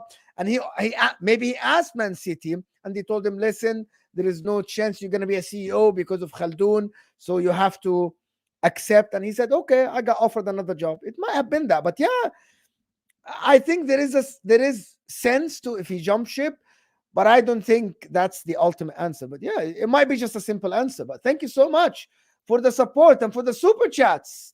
And Arteta Way is here. How are you name? What's your name? And where are you tuning in from? If you want to say your name. If you don't want to say your name, we can call you Arteta Way. Away. You're muted. Yeah, I was saying it's Arteta always, because I believe in this guy. You believe in this So guy.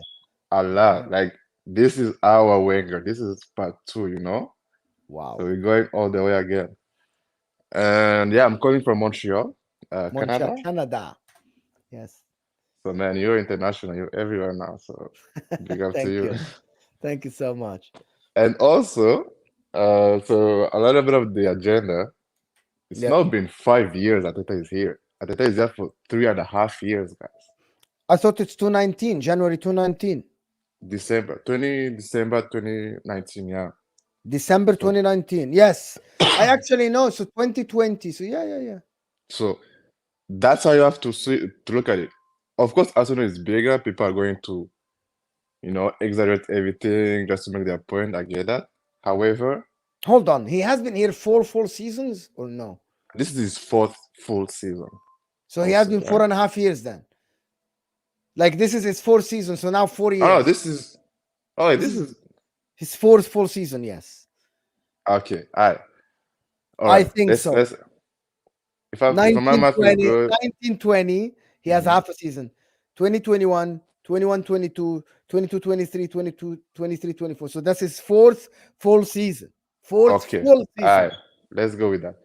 Now, this is first experience in management. Like people understand that this is first experience. If you go to a restaurant, like let's say you're a student job, you started working, you didn't have experience. This guy is his first experience. And to be honest with you, and this is really to be really honest, before Unai came, there was reports of Arteta maybe thinking about getting Arteta, but Pep was like, no, I need this guy. He knew why he needed Arteta. But if we got him back then, even before Unai, we will be in a much better situation right now. Anyways, that time passed. What I wanted to say is, like the guys did an amazing job, like crazy job here, right? Like you said, I completely agree with everything you said. The club knew where they wanted to go. Brought in Arteta, gave him the keys. Be like, okay, you have these young players. Choose your players. Let's go. Let's see where we're going. What did he do? Arteta didn't spend 50 million Ben White. He didn't say this guy is worth 50 million. He said, no, this guy is my type of player. Go and get him. Whatever they want, pay.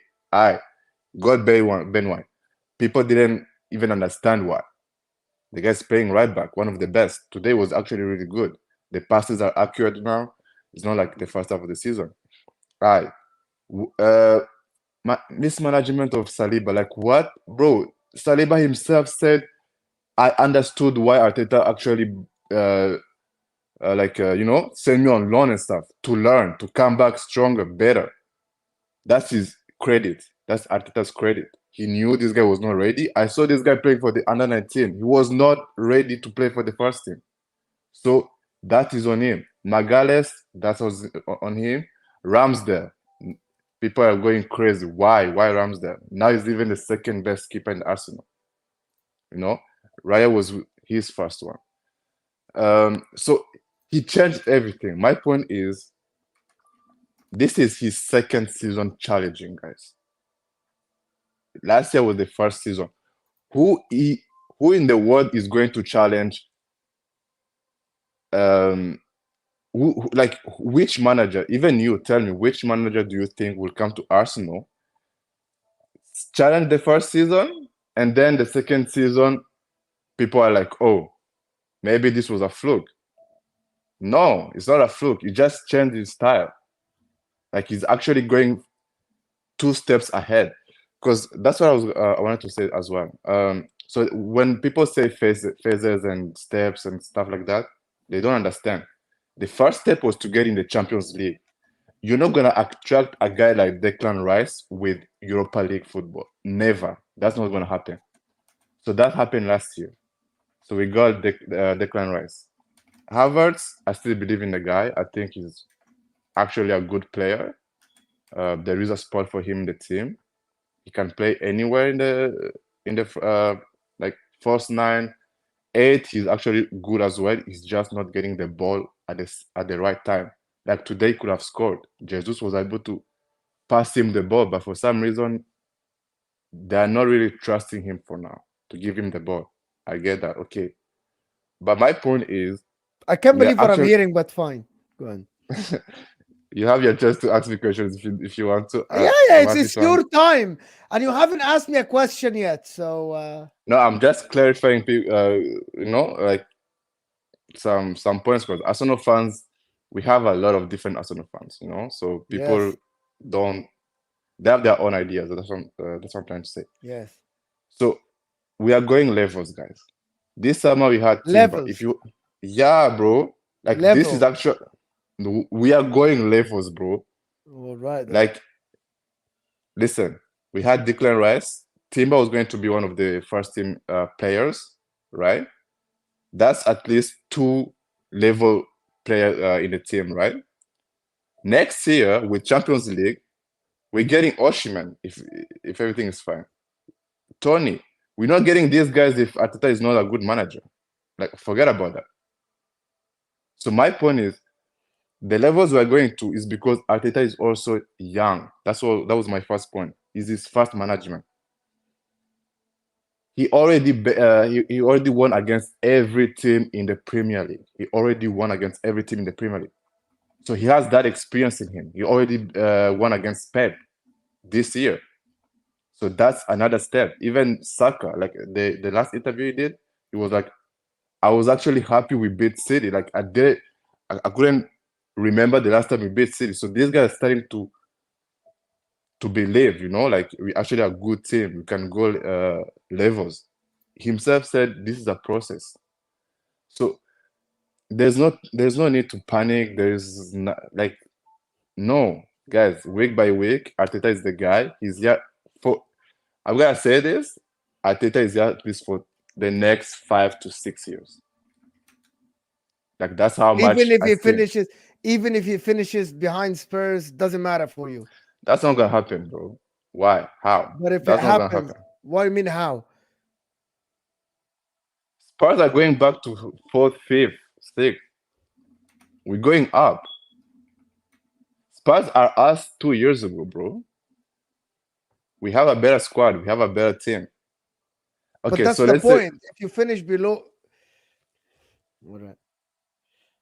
no. I'm just telling you, like these guys is actually bringing us on levels, bro. Like we changed. Last year, people are like, "Oh, we're not playing like last year." Of course, we're not playing like last year because now you understood. We have different type of playing now. And you're playing better. Next You year, believe this year is better? I believe this year is better for us to win the league, and I believe with experience of how they are playing this year, I'm next sorry. campaign. I'm sorry. I'm sorry. Wow, I'm sorry. No, I'm sorry. I'm trying. bro. I'm sorry, bro. I'm sorry. This is no, I can't. No, I can't. I'm You sorry. can't say it. No, I'm sorry. No, I can't. No, I can't. So No, this listen, is nuts. No, bro. No, what you're saying is nuts. You said no, I can't. I tried so hard to be serious, bro.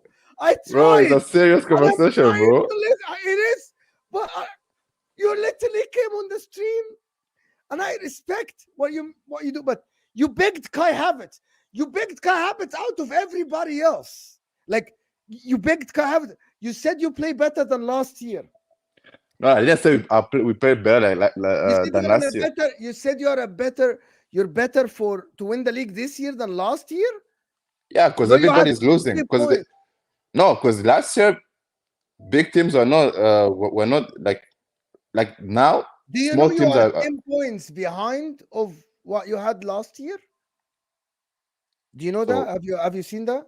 yeah, I know that. So is City. City is not the same as last year. All right. The level of the Premier League is up right now.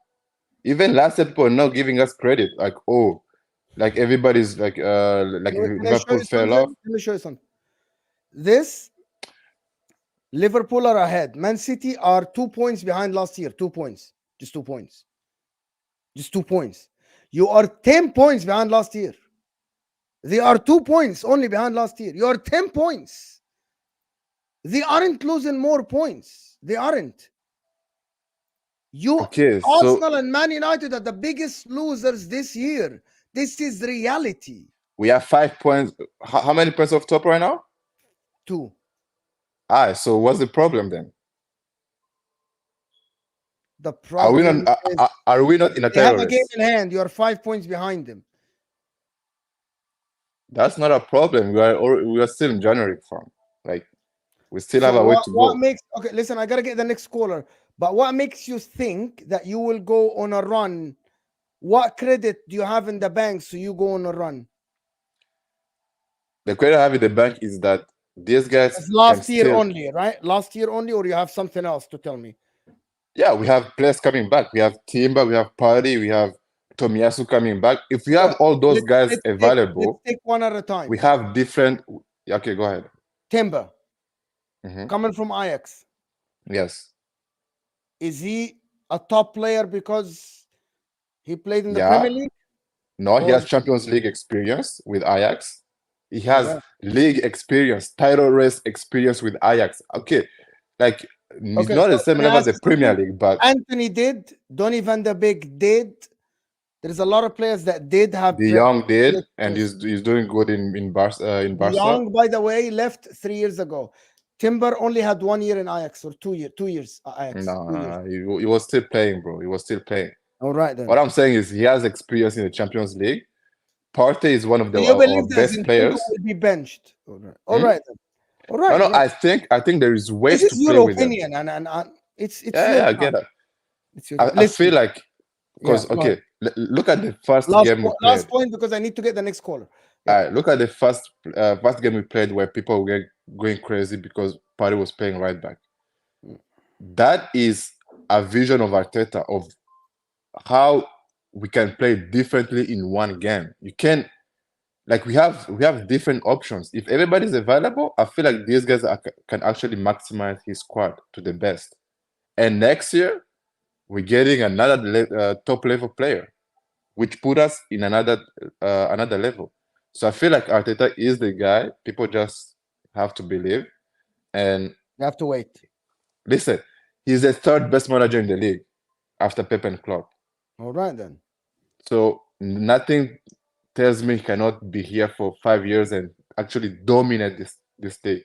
This guy is going to dominate this league, bro. He's going to dominate this league, and you'll see. We'll see. Listen, we'll see. For the sake of Arsenal fans, I hope you are right. Listen, I hope you are right. For the sake of Arsenal we've been fans. at the bottom, bro. We've been at the bottom, so yeah, we'll see. It's only up. Big up Canada people. Thank you for tuning in. Thank you for having your opinion. Thank you for bless guys. Thank you for supporting the channel and appreciate you. I see you always in the chat. Appreciate you, and hopefully we'll. And also Africa, we up. Africa, we up. Let's go. Yes, people watch the can, man. It's nice. Yeah, thank you, man. Appreciate you. Thank you. Essie, if you want to be here, you have to turn on your camera. Otherwise, I'll get the next one. All right, then. It's the next one because the guy is not here. And the next one is a Spurs. Oh, no, he's here. He's here. He's absolutely here. You go. My man. Always in the chat. How are you doing? Yeah, I'm good. Always. Where are you tuning in from? London. Always don't like what I say. No, don't. You do? Yeah.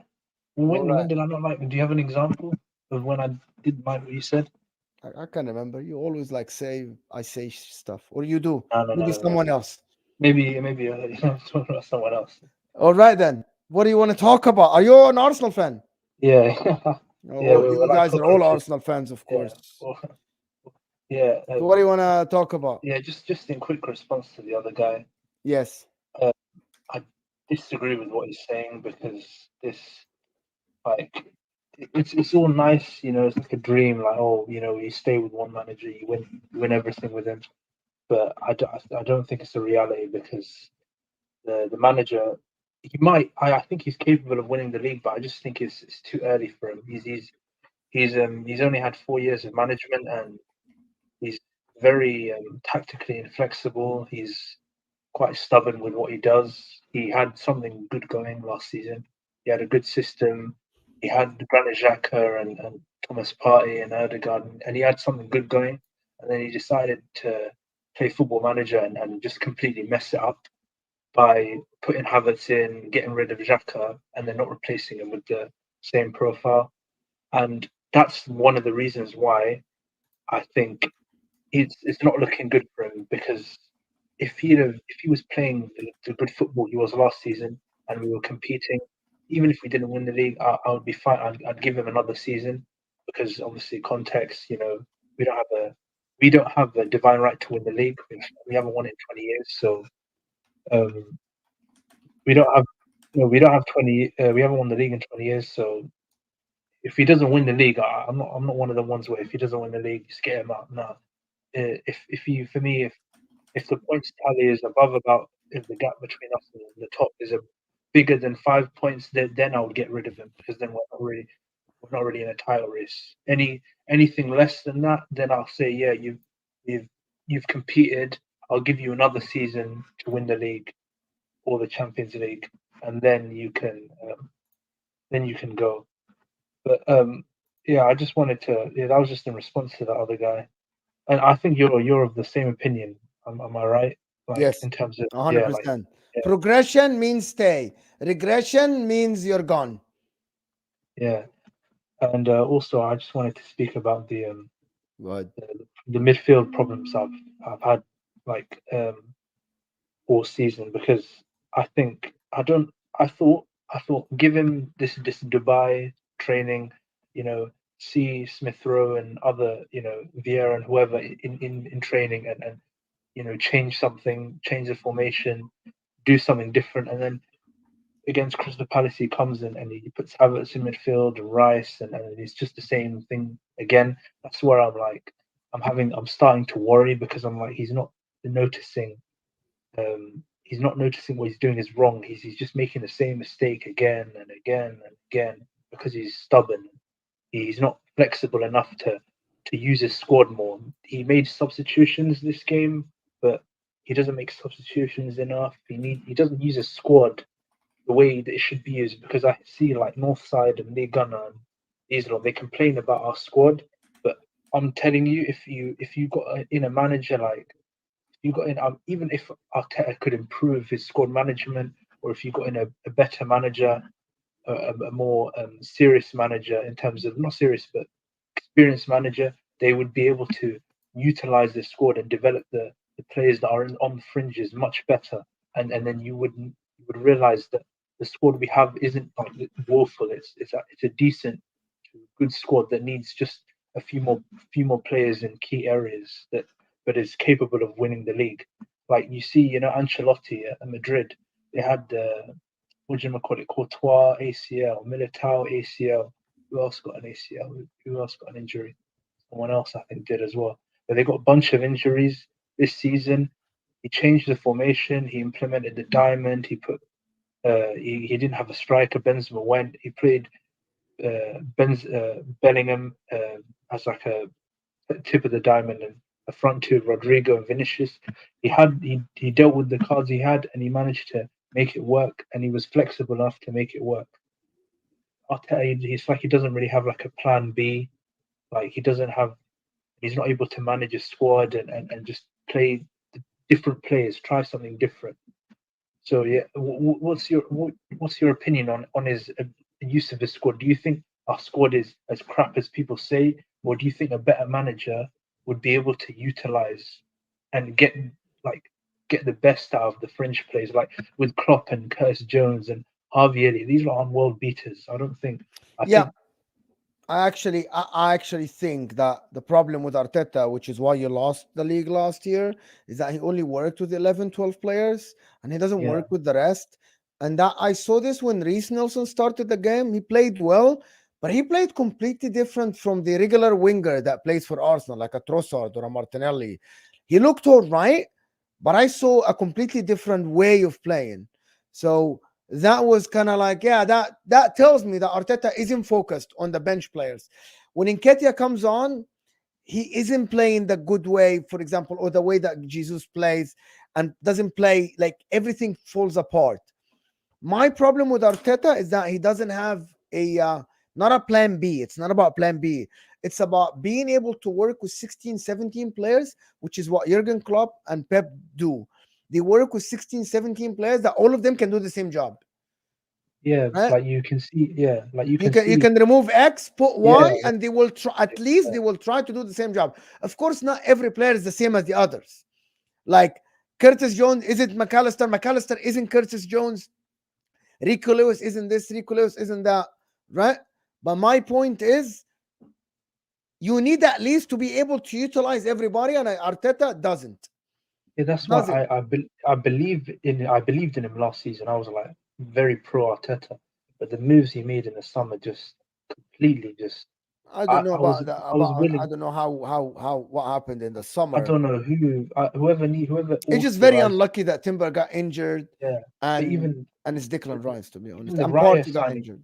The Raya signing. I was. I Like, think it made a okay. lot of sense actually. When people disagree with that, I think it made a lot The of Raya. sense. I It made a think lot the of sense. Raya. I It think made the a lot Raya. of sense as Raya, but it didn't make a lot of sense for not getting rid of Ramsdale.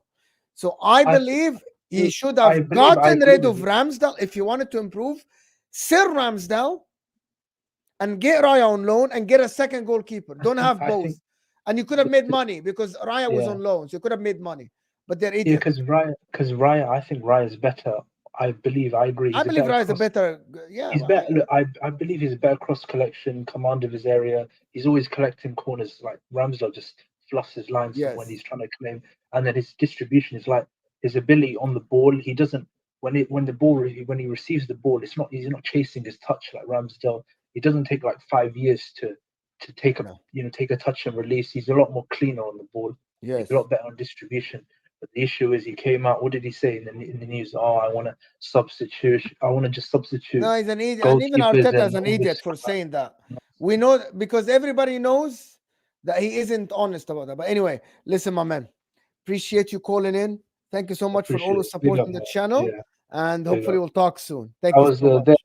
there in what do you call it when you were just starting the channel and you moved on from Never Foul, and I've always bigged you up. You're one of my favorite content creators. Thank you so much. I really appreciate the nice words. I always see you in the comments. You're always here.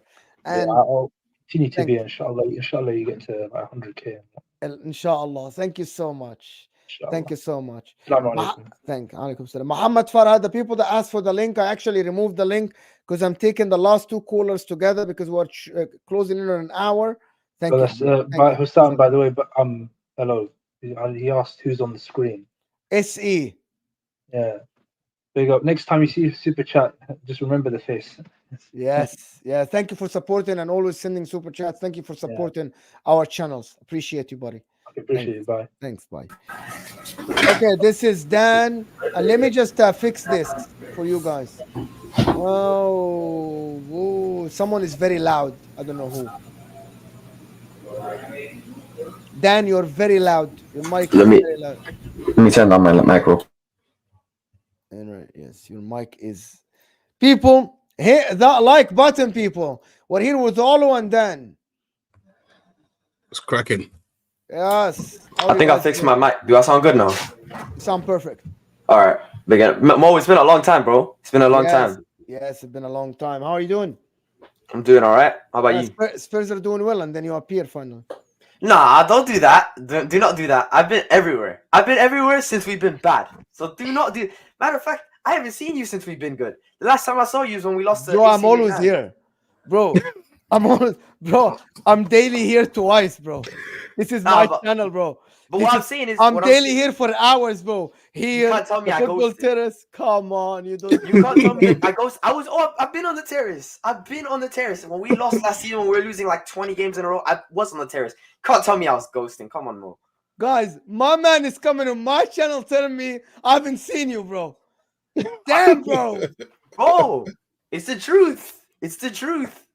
Man is telling me I haven't seen you since we've been winning, bro.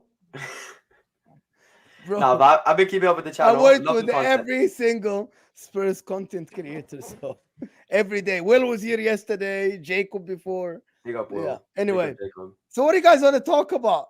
Honestly, I wanted to put up the question. Yeah, and we this is have always an Arsenal fan though. Oh, Arsenal fan. All right.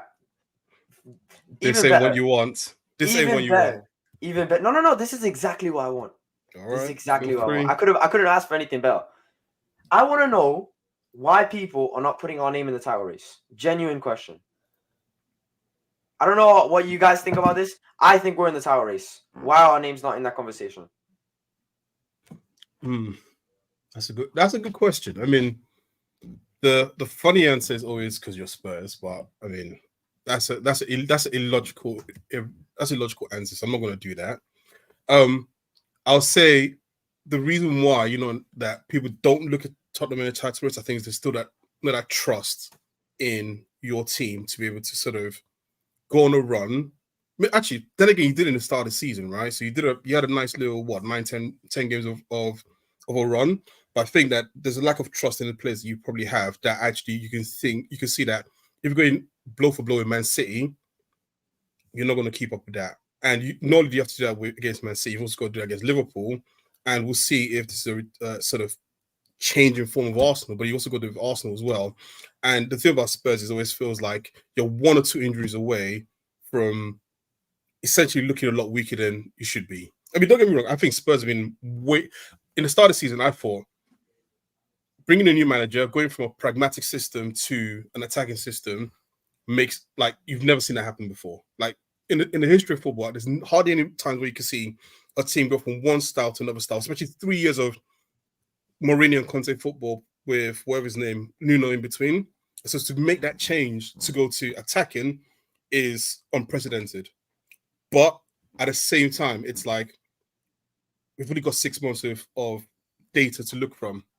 So to put you into the title race, it's a bit like what people did with Arsenal last year, where it was like, until we got to February, March, people were saying, we've got to see what the next test is. We've got to see what the next test is. And eventually, we failed the test. And I think that's sort of the same feeling that people will have about Spurs. But yeah, but at the end of the day, even as a Tottenham fan, there's no denying that you were in the title race. You were obviously in the title race. And I think we can get into that. No, that's not. I think you're asking the wrong question. Let me ask you something then. If I'm telling you now, based on the 5 teams that maybe they can win the league, including Aston Villa, I'm going to give me percentages. If you're advising your cousin and they have $100,000, and I'm telling you, give me percentages of who's going to win the league, what percentages would you give? There are 5 teams: Villa, Arsenal, Spurs, Liverpool, Man City. Give me percentages of who. I'm not saying anybody is in or out of the title race. Realistically, there are 5 points, right? Realistically, right? I'm asking you, give me percentages. I think Villa have the lowest percentage, even though they're a point ahead of us. I see them recently. The performances have fell off, so I think I'd give them the lowest percentage, maybe around like 7%. Right. For us, and actually, I think between us and Arsenal, I think we've got the same percentage. Which is how much? I'd give around 20% to both of us. Actually, you know what? Each one 20%? Yeah. All right, that's 27% gone. Yes. No. That's 47% gone. Half the league is gone for these 2 teams. Let him finish, Olo. Let him finish. I'm not saying anything. And then I would probably say 47% left. I would say. Can we say 10% Villa just to get it, or 5? Choose one. No, because the thing is, if I do 50%, why 7, not 5? No, because here's my logic behind that. I think City have a bigger chance to win in the league than Liverpool, so I'm not going to say City have the same amount of chance. So I'd give if there's 47%. How about you start with City? I think City have like around. See, you got me here at like struggling with the maths. Wait. Wait. No, wait. I think City have a bigger percentage than Liverpool. That's it. I'll tell you why. I asked him the question. 1 second. Let me reframe the question, because I think it's hard to do that way. So if you say 100% is for definite, so rank each of those teams based on the percentage of, so 50% chance of Tottenham winning the league. So it's not adding all together to 100%. Just give each of them a percentage out of 100 of winning league. I think that way it's easier, because I think you're trying to do the maths, and the maths there's a bit difficult to do on the fly. He might need to study more. That's a problem. Yeah, I stopped studying for this stream. I would say I'd give City like a 75% chance of winning the league. I give Liverpool like 65. I'd give you know what? I'd give Arsenal and Tottenham the same 20%, but I'd say that. So 1 in 5 chance of winning the league. When I say title race, I mean a certain distance away from the top team at the end of the season. That's what I mean by title race, and I think we can get into that. And then Aston Villa, I think again I'll say like a 10% chance of them winning the league. Look, I think factually you're right. Any team that comes towards the end of the season in and about the sort of 5 to 6 points of winning the league is always going to be a title race. So if in March, April, Spurs are 3-4 points behind City, of course you're in a title race. Now the question is, do you feel honestly that for the next 2 months you can keep up the same momentum as the other teams to be able to stay that close to them in April? And let me tell you why. You say the injuries and everything, and you say Arsenal are more prepared. I don't agree. I think when it comes to Arsenal and Tottenham, I think when it comes to squad depth, we're very similar. Very, very similar. Matter of fact, I think you guys lost some depth losing Xhaka. I think you guys have downgraded from Xhaka to Declan Rice. Even though I don't think Declan Rice is a bad footballer, I think you've downgraded from Xhaka. So I think we're around the same level between Arsenal. And I think now a position a lot of people would point at centre back. We've just signed Dragusin to cover up for a centre back injury. And right when you say injuries, look at the amount of injuries that we have right now. They're all coming back now. We've had Romero out all season. He's just come back. Mickey van de Ven's just come back. We've had Maddison out the whole season, played like the first couple of games, and then he went injured in the Chelsea game. We haven't seen him since. He's about to come back for the City game next week on Friday against Man City. So a lot of people are starting to come. Son was at AFCON. He's going to come back soon. So I think when you point out the fact that we're going to get injuries, I think you also have to point out the fact that we're going to have players starting to come back from injury at the same time, which is also going to give us a boost. We've also signed a couple of players like Timo Werner to cover up a couple of positions. And I think if we sign a midfielder, which we're already looking to do, I think we could already have some decent squad depth and a decent backbone in this team where if we lose 1 or 2 players, we can continue winning games and we can continue going on that form. You say that we dropped off from form, but there's no secret why we dropped off from form after we won all those games in the beginning of the season. We're going on a run, a crazy run. Everybody knew that. Wow, what a run for Tottenham. Everybody was giving us praise. That Chelsea game, we lost 2 of our best players to red cards and we lost 2 of our best players to injuries. How is a team supposed to recover from that? Of course, we're going to lose the next 3 games. Next man up. Next man up. I'm sorry. I don't hate that excuse. Dan? Next man up. Why did you say Spurs are in a title race? No. Why do you, in the same mouth, you said, why are people saying you aren't in a title race? But you yourself said that Aston Villa aren't in a title race because you don't think you will. Why should we believe in Spurs more than Villa? What credit do you have? What criteria do you have that will make me say Spurs are in the title race and Villa aren't? I'll tell you why. Yes. When you look at a team like Villa, tell me. When you look at a team like Villa, they've done very well this season. But what the difference between them and us is that they are very reliant on individuals. And people bring up injuries when it comes to Aston Villa, injuries are almost the same or even worse of a problem for them for injuries if they get a single injury. They rely on Ollie Watkins a lot. If Ollie Watkins gets an injury, I don't see any goals coming. I honestly don't see any goals coming. I disagree. I think Douglas Luiz is probably the most valuable player in central midfield because he's the one who keeps it ticking. And I think actually he's replaceable. And then you got McGinn. I agree. You got McGinn, Jacob Ramsey, and Kamara. Exactly. So, and then if they lose Ollie Watkins, he literally if they lose Ollie Watkins, where the goals? I'll tell you what the difference, to be honest with you. I actually think that Villa this season are one of the most teams that don't rely on individual players. Actually, Villa are a very system-based team. Look at what happened. They removed, what's the guy's name? The left back, the Spanish guy that played for them, and added the Langley, and it looks exactly the same.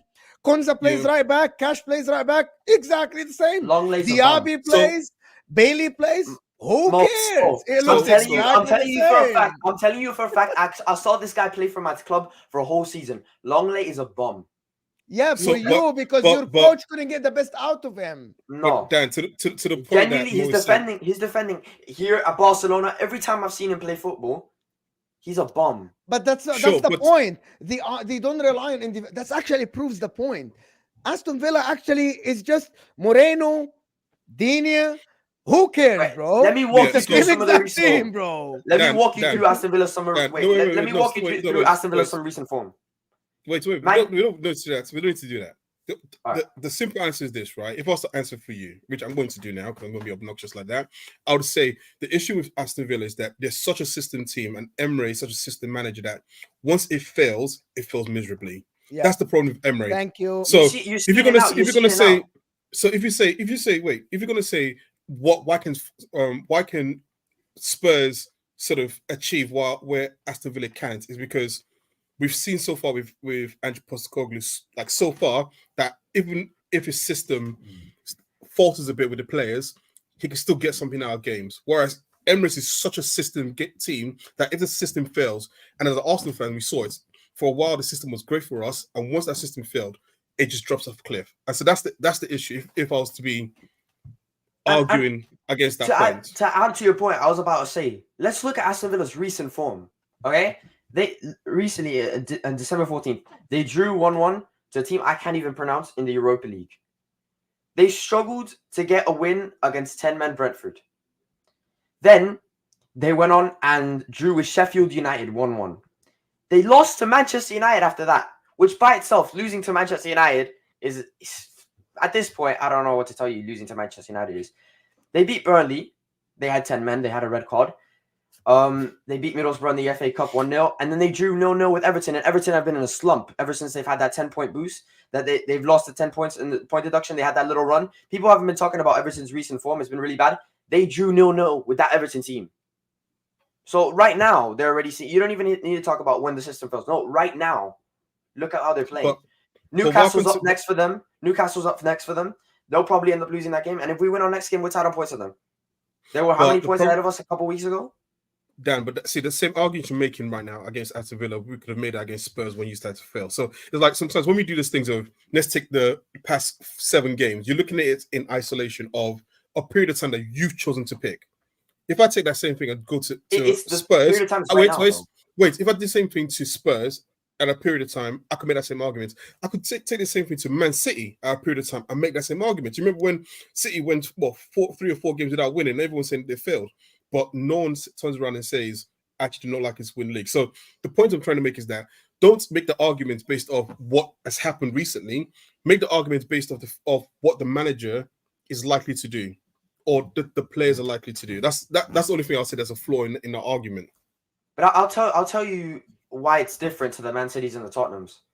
We've seen Tottenham come back from that bad form, and people are questioning us, and I put my hands up and say, all right, let's see what Ange Postecoglou does with this bad form. I don't know what Emery's going to do with this bad form. You see Man City, they're always going to slump at this point in the season. Then they always come back. You know what Man City are going to do. You know what Pep Guardiola is going to do. Aston Villa, you don't know what they're going to do. What if they just lose, or like they just go in a slump for the rest of the season? You don't know that. So until Emery proves to me that they can come back, then I will be like, all right, fair enough. It was a little slump. Every team had to do that. Fair enough. But they haven't shown that at all. Listen, I'm just going to stay here for 4 or 5 minutes. More people like the video. This discussion is getting heated, to be honest. Welcome, my friend. Where are you tuning in from? Jersey, baby, United States. Big Arsenal fan since '98. And Big Mo, salute to you, man. I've been following you for a while now. Thanks. As one Interista to another. If you're an Inter fan, you definitely know football, man. So big up the Calcio lovers like you, and just here to mix it up and say what's up. Yeah. So wait. Before we go, as an Inter fan, who's your favorite Inter striker? No. I'm a diehard Arsenal fan, man, since '98. Big. He's not an Inter fan. No.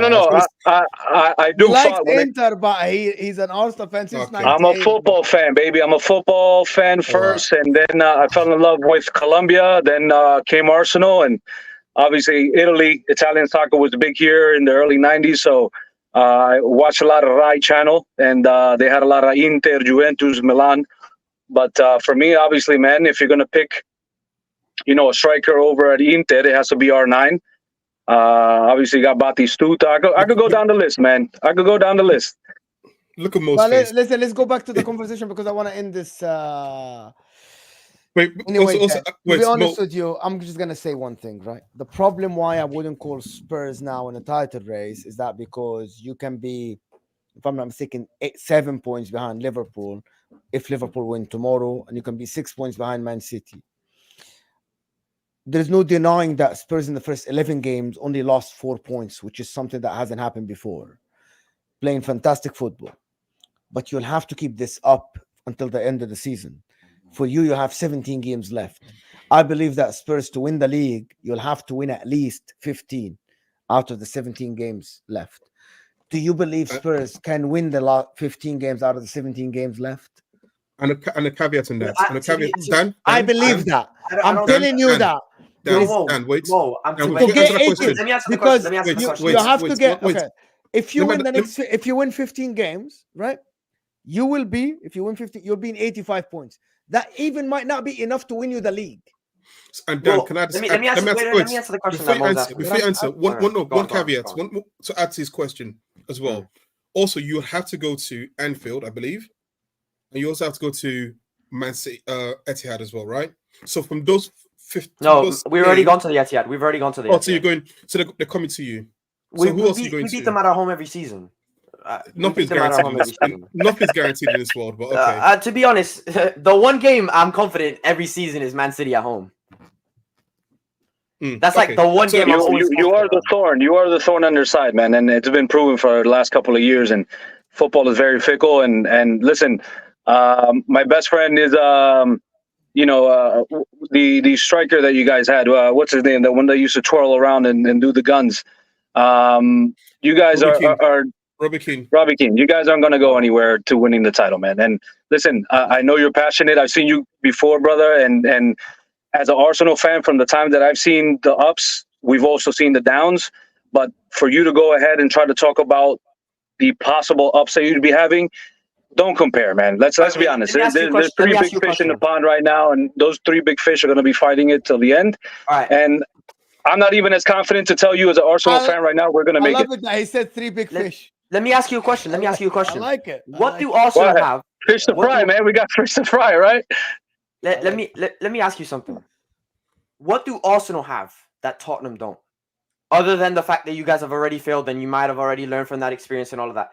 Other than that, when you look at the teams, what do you have that we don't? And by the way, we're only 3 points away from you. I'll tell you what it is. So you always had the saying, was it attack wins games, defense wins championships, right? It's a well-known saying in America as well. The one thing Arsenal have out of everything between us and Spurs, and I'll say honestly, the way Spurs have played well this season, you're closer than I would have given you. But when you look at actually defensively, Arsenal have built better defensively than Spurs.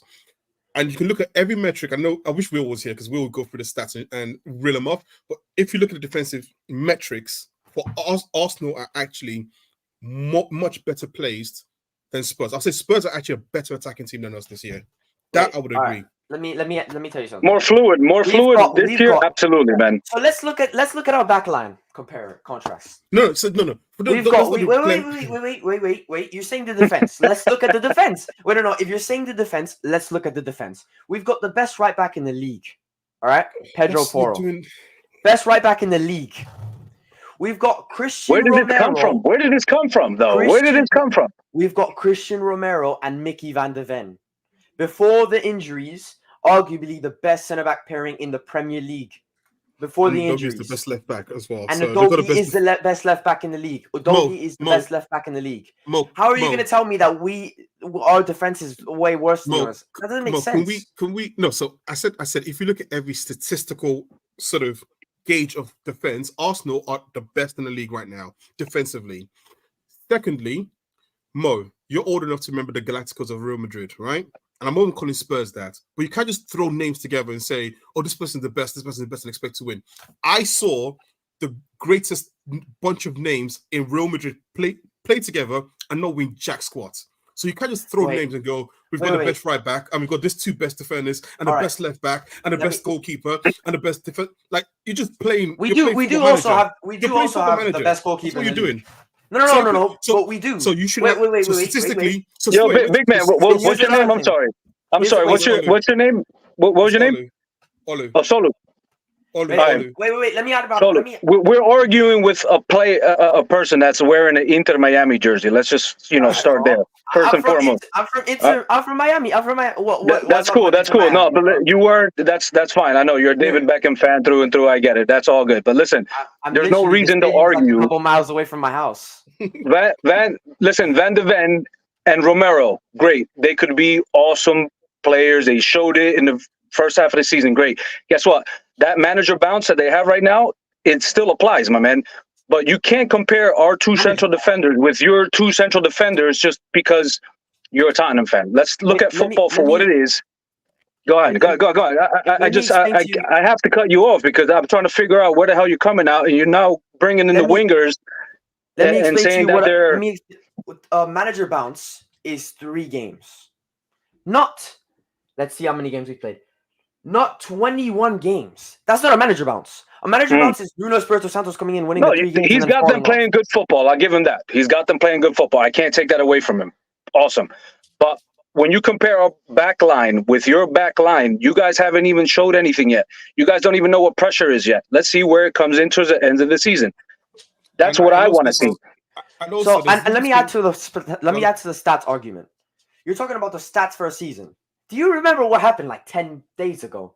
We were playing with Emerson Real and Ben Davies in our back line. Of course, we're going to concede goals, let alone from the fact that we're playing open, the way that we're playing way more open than Arsenal, and we're attacking way more. That way we're going to concede more goals. But that doesn't have to do with our defense being worse than yours. It has to do with the defense being more exploited.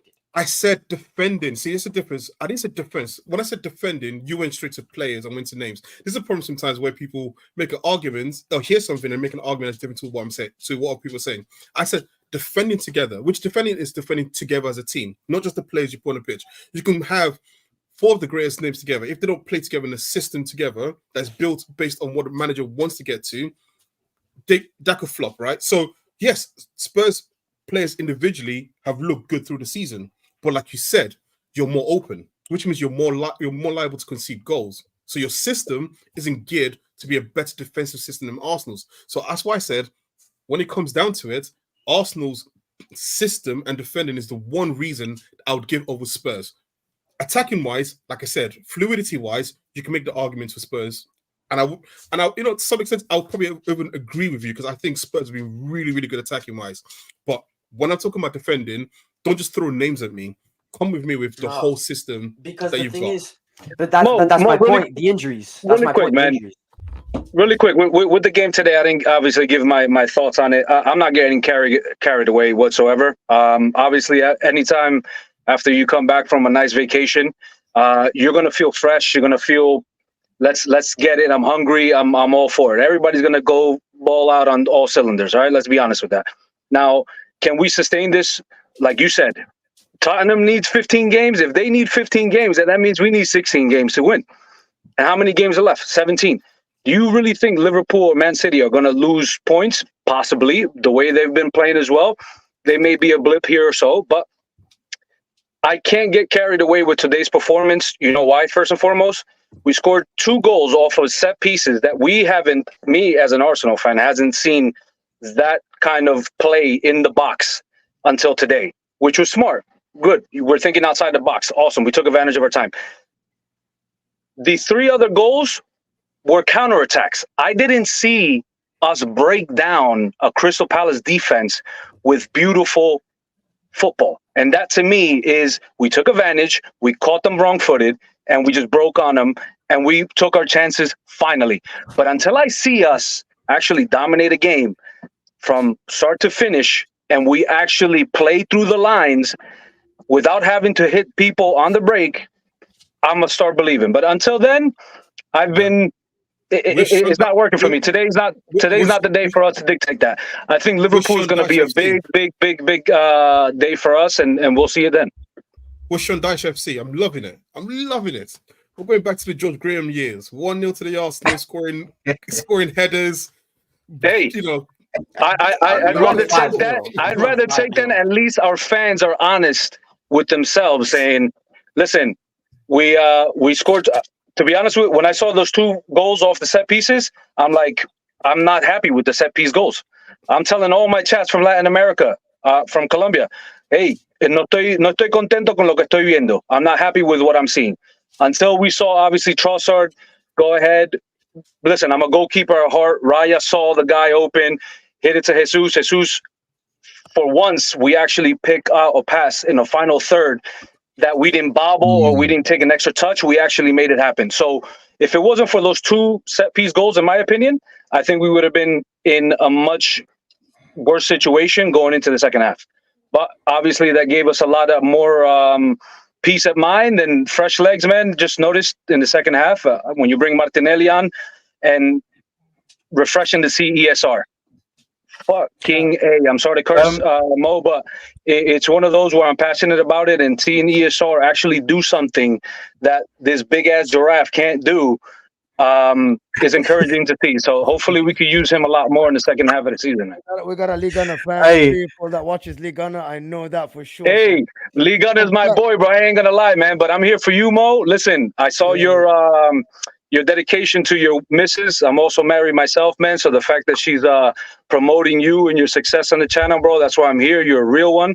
And as Interista, when it comes to Italian football, big up to you, bro, and big up to the channel, man. This is the best Inter. Big This is up. the best Inter.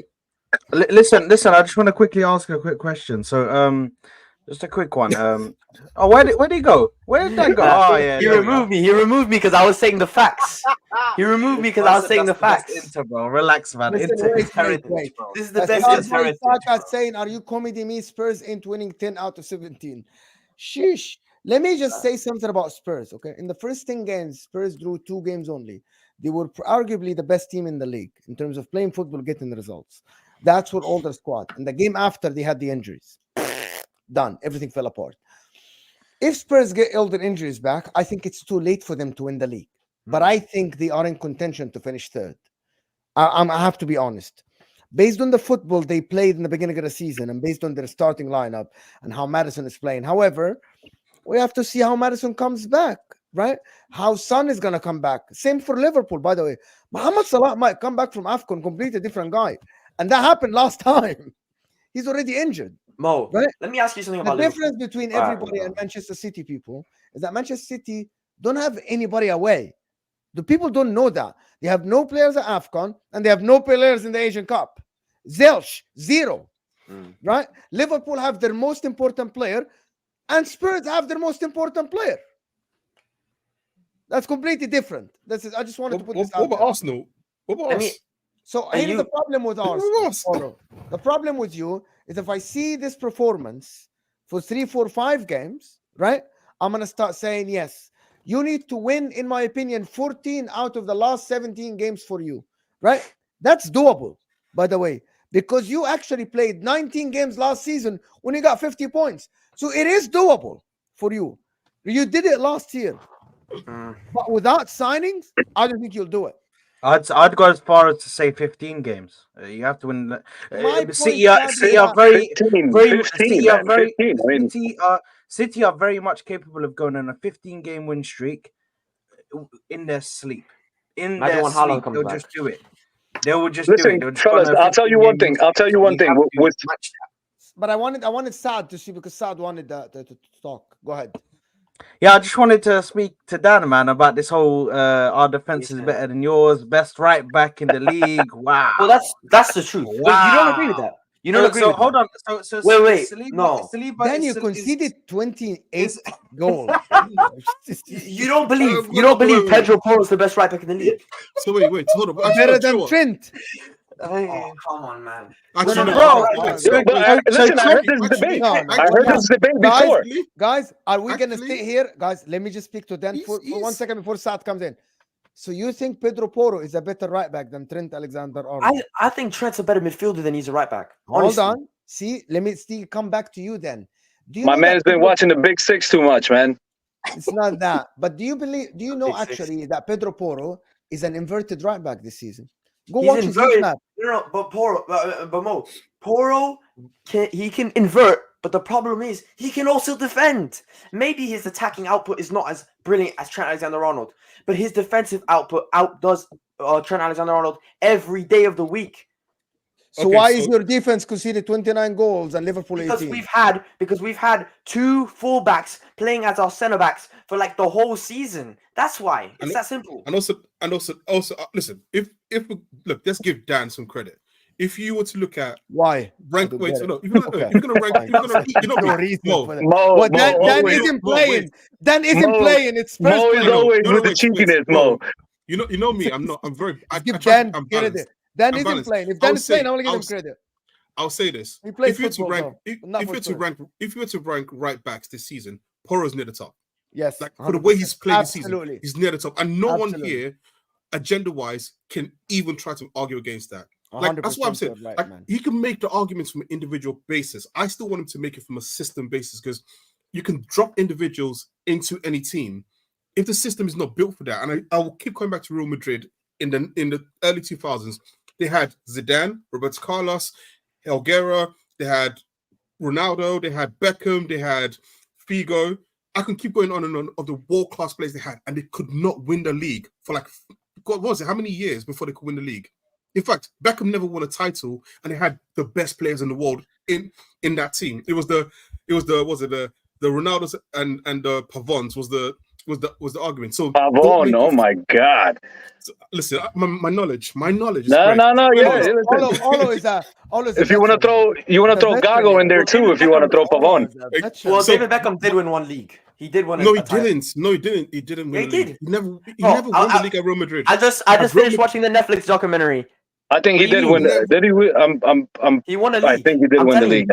Let me look at it now. What happened to ball knowledge now? What happened to ball knowledge now? I think he did win the league. Yeah.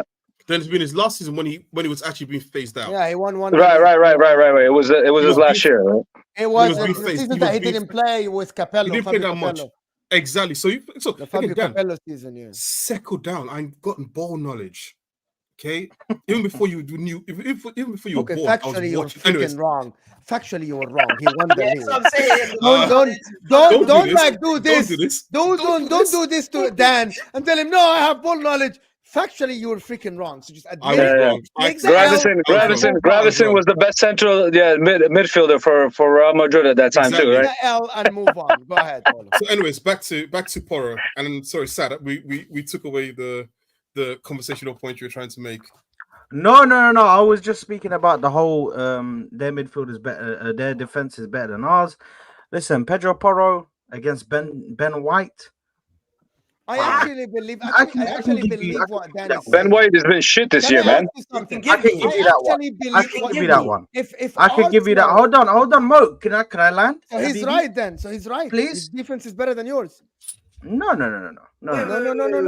He said Saliba and Gabriel, Romero and Van der Ven do not even lace their boots. No, not even get in the same boat as them. Saliba Gabriel and Van der Ven. Gabriel and Van der Ven. The delusion. What's this kid, man? Gabriel and Van der Ven is a conversation, but Saliba and Romero is you can't. All. And the thing is, the Spurs fans will have you believe, just because they bring up stats where he's better going forward and he's better defensively and all of this, you're going to be like, he must be better. But stuff that you don't see in stats doesn't tell you how a player reads the game. Yeah, the time, the moment that a player picks to make the correct tackle in order to get. You can tell about the rest. The rashness from Romero. A lot of Mo. There you are. And what stats have you read that tells you Romero can't do that? What stats have you read that tells you Romero can't do that? The red cards and the amount of suspensions that he gets. He's never available because of that shit. The rush of blood to the head, man. Let's look at his suspensions that we're talking about here, because that's not the same thing. Being able to read the game and being like losing your head, it does not go together. It's the same exact thing. If you're gonna lose your head, you're not gonna be available for key games. Or you're gonna have two left back and a right back playing your central role, either because you're injured or because you're getting a lot of yellow cards. It's the same exact shit as not being available, man. Saliba has shown his mettle by being available and by not doing those rash tackles that we used to see Rob Holding do against Tottenham when they were on the break. That's what we're not doing now. All right, so you can't compare somebody that goes ahead and just tries to bully everybody on the freaking soccer pitch when you got a cool ass Saliba at his age, mind you, all right, without the experience that probably Romero has at the World Cup, and he's still showing to be the bigger person professionally. So you can't compare the two, man. That's not what I said. What I said was losing your head is not the same thing as what he pointed out was reading the game. Reading the game is being able to know when you're going to make a tackle and all that. Romero is top notch at that. The problem is you look at numbers and you look at, oh yeah, red card here, but you don't take into fact of listening what was the red card. Look at the Chelsea red card, for instance. That wasn't a red card. That wasn't even a penalty. Yes, it was. He got the ball and oh my. Let him waffle, bro. Let him waffle. There's no way you think that was a pen. Or not even a pen, a red card. Hold on. Do you play football? I'm going to let him waffle. Do you play football? Mo, I play football, and I'm You play telling you, football. when I Do saw that, do you know when someone tackles and leave the studs up and don't take the leg away, and you know that wasn't a tackle. That wasn't a tackle, Mo. That was literally cleared the ball. So he just leaves his feet for no reason. What is, can I just say one thing? It's called a 50-50. It's called a 50-50. No, it's not a 50-50 because you're both going for the ball. You are both going for the ball. You are both going for the ball. Yeah, guys, he goes for the ball with his studs up. Guys, the studs go. Can I talk? For fuck's sake! Can I fucking talk? Can I say one thing, please? Listen, and my voice is still there. Oh shit! That's not bad. I have done this many times when I played football, many times, and because there is no VAR, you get away with it. You leave the ball, you kick the ball, you shoot the ball, and you leave the studs up, and you land on someone's thigh, you land on someone's leg, and you know exactly. Following through on the player. Mo, if you can do that, knowing where your leg is gonna land, I know you do that, and every player that does this, I know exactly that they know. Okay, listen, I know. Wallahi, I know. Take the player, take the ball. They're doing. They clear the ball and leave the stud up. The people that leave the ball, the people that clear the ball and not land the stud on them, there was distance between him to take the studs away, and he chose not to do it. No, there wasn't. No, there wasn't. Not to do it. Mo, Romero's a dirty player, bro. Romero's a Pepe for Tottenham, bro. That's what it is, man. Let's be honest, bro. And we've just established that Mo. We've just established that Mo is Pepe as well. Yeah, I was player. Yeah, he's actually, bro. If you know,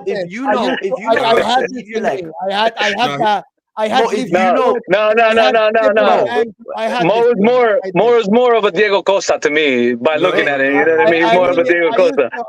I know. Mo. I don't know what level you play. Leave an ankle. You know what I mean? Mo. Clear the ball. I know who you are. Walter Samuel. You are Walter Samuel. I can see it right now. Even the interconnection is right there. Yo, Samuel was a beast, though. Samuel was actually class, bro. You can't do that. Dan, when I tell you, I know, literally in the league until moment now, they call me the master of the dark arts in the league. Mo, I promise you this. Wait, listen, Mo. If you I'm know where to older put your now, and I don't do it because now I know that hurting players isn't something you do. Mo, right? can you do me a favor? Can you mentor Martin Odegaard, please, or with the dark arts? We need a little bit more of that in the team, man. Nowadays in the Prem, they're giving those ballerina tackles away as red cards. So you can teach Martin Odegaard that, but you'll be sent off every game. Ballerina tackle. Romero against Bournemouth, I will remember that. He tackled the guy. Dirty. Left his foot, and he knew he could have broken the guy's knee. And I know exactly this tackle. Mo, listen to me. You're not, Dan. Whenever you talk, you aren't convincing me otherwise. Well, because you did this many times. Mo, listen with an open mind. All right, listen with an open mind. Here we go, an open mind. Listen with an open mind here, Mo. If you could make a tackle and know exactly where you want to calculate your leg to land, bro, I don't know what level you're playing, but you've got a talent. No, not land, bro. Mo, you could literally see Romero's eyes. The shin, bro. Mo, you could see Romero's eyes. Look where his eyes are going. It's not a 50-50, by the way. He didn't land, bro. Dan, keep on digging your grave, Dan. Keep on digging your grave, bro. I really have to go within the next 5 minutes, all right? This show is 2 hours, 30 minutes, all right? Before we go, I've got one thing. Hey, Mo, give the people what they want, baby. Give the people what they want, baby. But I gotta get my wife. I gotta go out. I know. I feel you. I got the kids upstairs. They're all kicking up a storm. The missus is not happening now. Before you go, Mo, right? I've got one thing to bring up with you, but let's wrap up. Go ahead, bring it up. Okay. Are you going Bring to it up, apologize? Mr. Ball Knowledge. Bring it up, Mr. Are you Ball Knowledge. are you going to apologize to the Man United fans for building their hopes about Onana? Are you going to apologize today, Why? the 20th of January, 2024? Yeah, I'm going to piggyback up on that. I'm going to piggyback on that. I can Building up respond to you. I can Onana respond to you. to the point where this Man United fans thought and believed. Listen, the I can amount of respond to you once you're illusion in done this Man waffling, United Mr. Ball Knowledge. fans was absolutely amazing. And I was just like, you know what? I know my people. I know Onana. And I know No, it's coming. you're wrong. Okay, And so this is the problem. Lordy. Let me tell you the difference. Onana Apologize. last year, Onana factually was one of the best goalkeepers in the world. In the league, and in the Champions Leagues. Numbers don't lie, save percentages don't lie. The way Pep Guardiola spoke about him in the final and said the reason why we couldn't press Inter all the way to the end is because they have one of the best goalkeepers out there. Right? Let me finish. I let you waffle. So let me waffle. I let you waffle. So I let me waffle. With his feet. No. In the Champions League, we had 7 clean sheets out of 8 games. Right? He actually had the highest. He had the highest save percentage in there. Factually, he was behind Alisson in save percentages overall in the season by a small margin. The number of saves are out there. The stats are out there, people. So Olo doesn't watch Inter. I watch Inter every day. True. Right? I watch Inter every game. And I'm telling you, it's not only about the stats. Onana started the season a little bit shaky because he started behind Handanovic. And when he got his starting position, he was one of the best goalkeepers in the world. He used to save wonders, right? But for some reason, people go to Manchester United, and because the environment is shit, it's an unstable environment. Nobody believes in what they're doing. I think players mentally make mistakes, like the mistake he made against Galatasaray, going anticipating that Hakim Ziyech is going to go to one angle. No professional goalkeepers do that. They don't. But because mentally, they are going to the games unprepared. He is going to the game thinking about something else. So Ter Stegen or Onana? No, Ter Stegen has done it for a long time. Right. So why did Barcelona get rid of Onana? And the person that's actually playing right now for Barcelona has been there, I'm pretty sure, as long as Onana has been at the club. I had no idea that Onana was in Barcelona academy. Yeah, he was in La Masia, but I'm gonna ask. But he didn't play for the first team. Wait, no. Yeah, but neither did the second play. Neither did the second goalkeeper that's playing right now, starting because Ter Stegen is injured. I'm pretty sure they both were battling it out to go ahead and play. No. Ter Stegen is coming from Germany. No, I understand. I'm not talking about Germany. I'm talking about the kid that's playing now for Ter Stegen. Him and Onana played together in La Masia. And I know what you're talking about. I have no idea who before you go. So basically, Mo just admitted to us that basically he was in cahoots with Guardiola to create this narrative on Onana so that they can destroy Man United. So 117 charges now for Man City, because we're going to add 116 because the way they stole the title from us last season. So 117 charges plus now. Wait. You stole your own title. Wait, guys. Mo has been disbarred. Today we are disbarring Mo. We are disbarring. You are losing your license. You are losing your license today. Yeah. Okay, I just proved one thing. When someone asked me a question and I asked them objectively, they come back with a waffle because he had no answer for me. So he did all of this about Man City and the charges. I just answered you objectively, and you answered me back by 117. Pep Guardiola. Move on. You lost. Take the L and move on again. Anyway, guys, listen. I have to end this. I've been absolutely fantastic show for everybody that called in and everybody that sent a super chat. Tomisin, the Mighty Wyn, Joannes, Sai, Salman, Zayd, Clinna, Chris, James, Arteta always, SE, and then this fantastic heated debate. Mo, really quick before you end it, really quick. Now we're on the Manchester United topic. Is Mo your real name? Yes, Momin. Mohammed. I had you're Egyptian. It's Momin. It's on Twitter. Momin. You're Egyptian, correct? Yes. You remind me of my good friend that I grew up in high school. His name is Kirolos, also Egyptian. He's got the fire just like you, man. You got the same waves in the haircut. But listen, keep on doing what you're doing. Is everybody else name here like Would he also available? be on the Spurs? What's everybody else's name here? Would he also? Saad, Football Corner, Dan. He has a channel, of course, as well. Dan, what's your I channel? rebranded. People can follow It's you. I rebranded because I'm going like outside of football as well and doing different stuff. So it's D Mizzy right now. I went back to my old name before I even started. Cool. My name is Football Capo because I know my shit first and foremost, but it's Neftali. All right, so thank you for having me on. What was that? If you know yourself, why'd you pick Arsenal? Daniel, you've been Tottenham. You've been Tottenham that don't even win trophies. Listen, Mo, really quick. What I'm trying to get at, Mo, what I'm trying to get at is I saw you at Never a Foul, and I was on Never a Foul until I called somebody by the name of Kas by their first name. Okay, and ever since then, they never brought me on. No, I'm not saying anything. All I'm saying to you is, hopefully, we can all address each other's by who we are as a person. And if I'm not allowed back on that place, that's cool. But listen, you're a football person first. All I got to say is my piece with everybody here is I didn't mean to offend nobody. And if they wanted to get offended, it's a different story. So I want to talk about football. If they didn't take it as a way of trying to be cordial or just locker room talk, banter talk, as a Man United fan to an Arsenal fan, it is what it is. But as I said again, the reason why I brought that up, my name is Neftali Hernandez. You want to look me up? It's not Football Capo. Arsenal fan. I know they're going through a lot. I know they have a lot of stress on their shoulders right now, man. But I appreciate you for having me on, man. So go on. I know you want to say something. I know. Go ahead. Yeah, thank you, people, for what I really appreciate. Why is it got Undertaker's urn here, man? This isn't WWF. Get that out of here, man. What's this nonsense? Anyway, Get that listen, out of people. here. For the Arsenal fans, this is what a European Cup is. Bro, you don't know what Why Cup have is. you got out of here? What? You got that.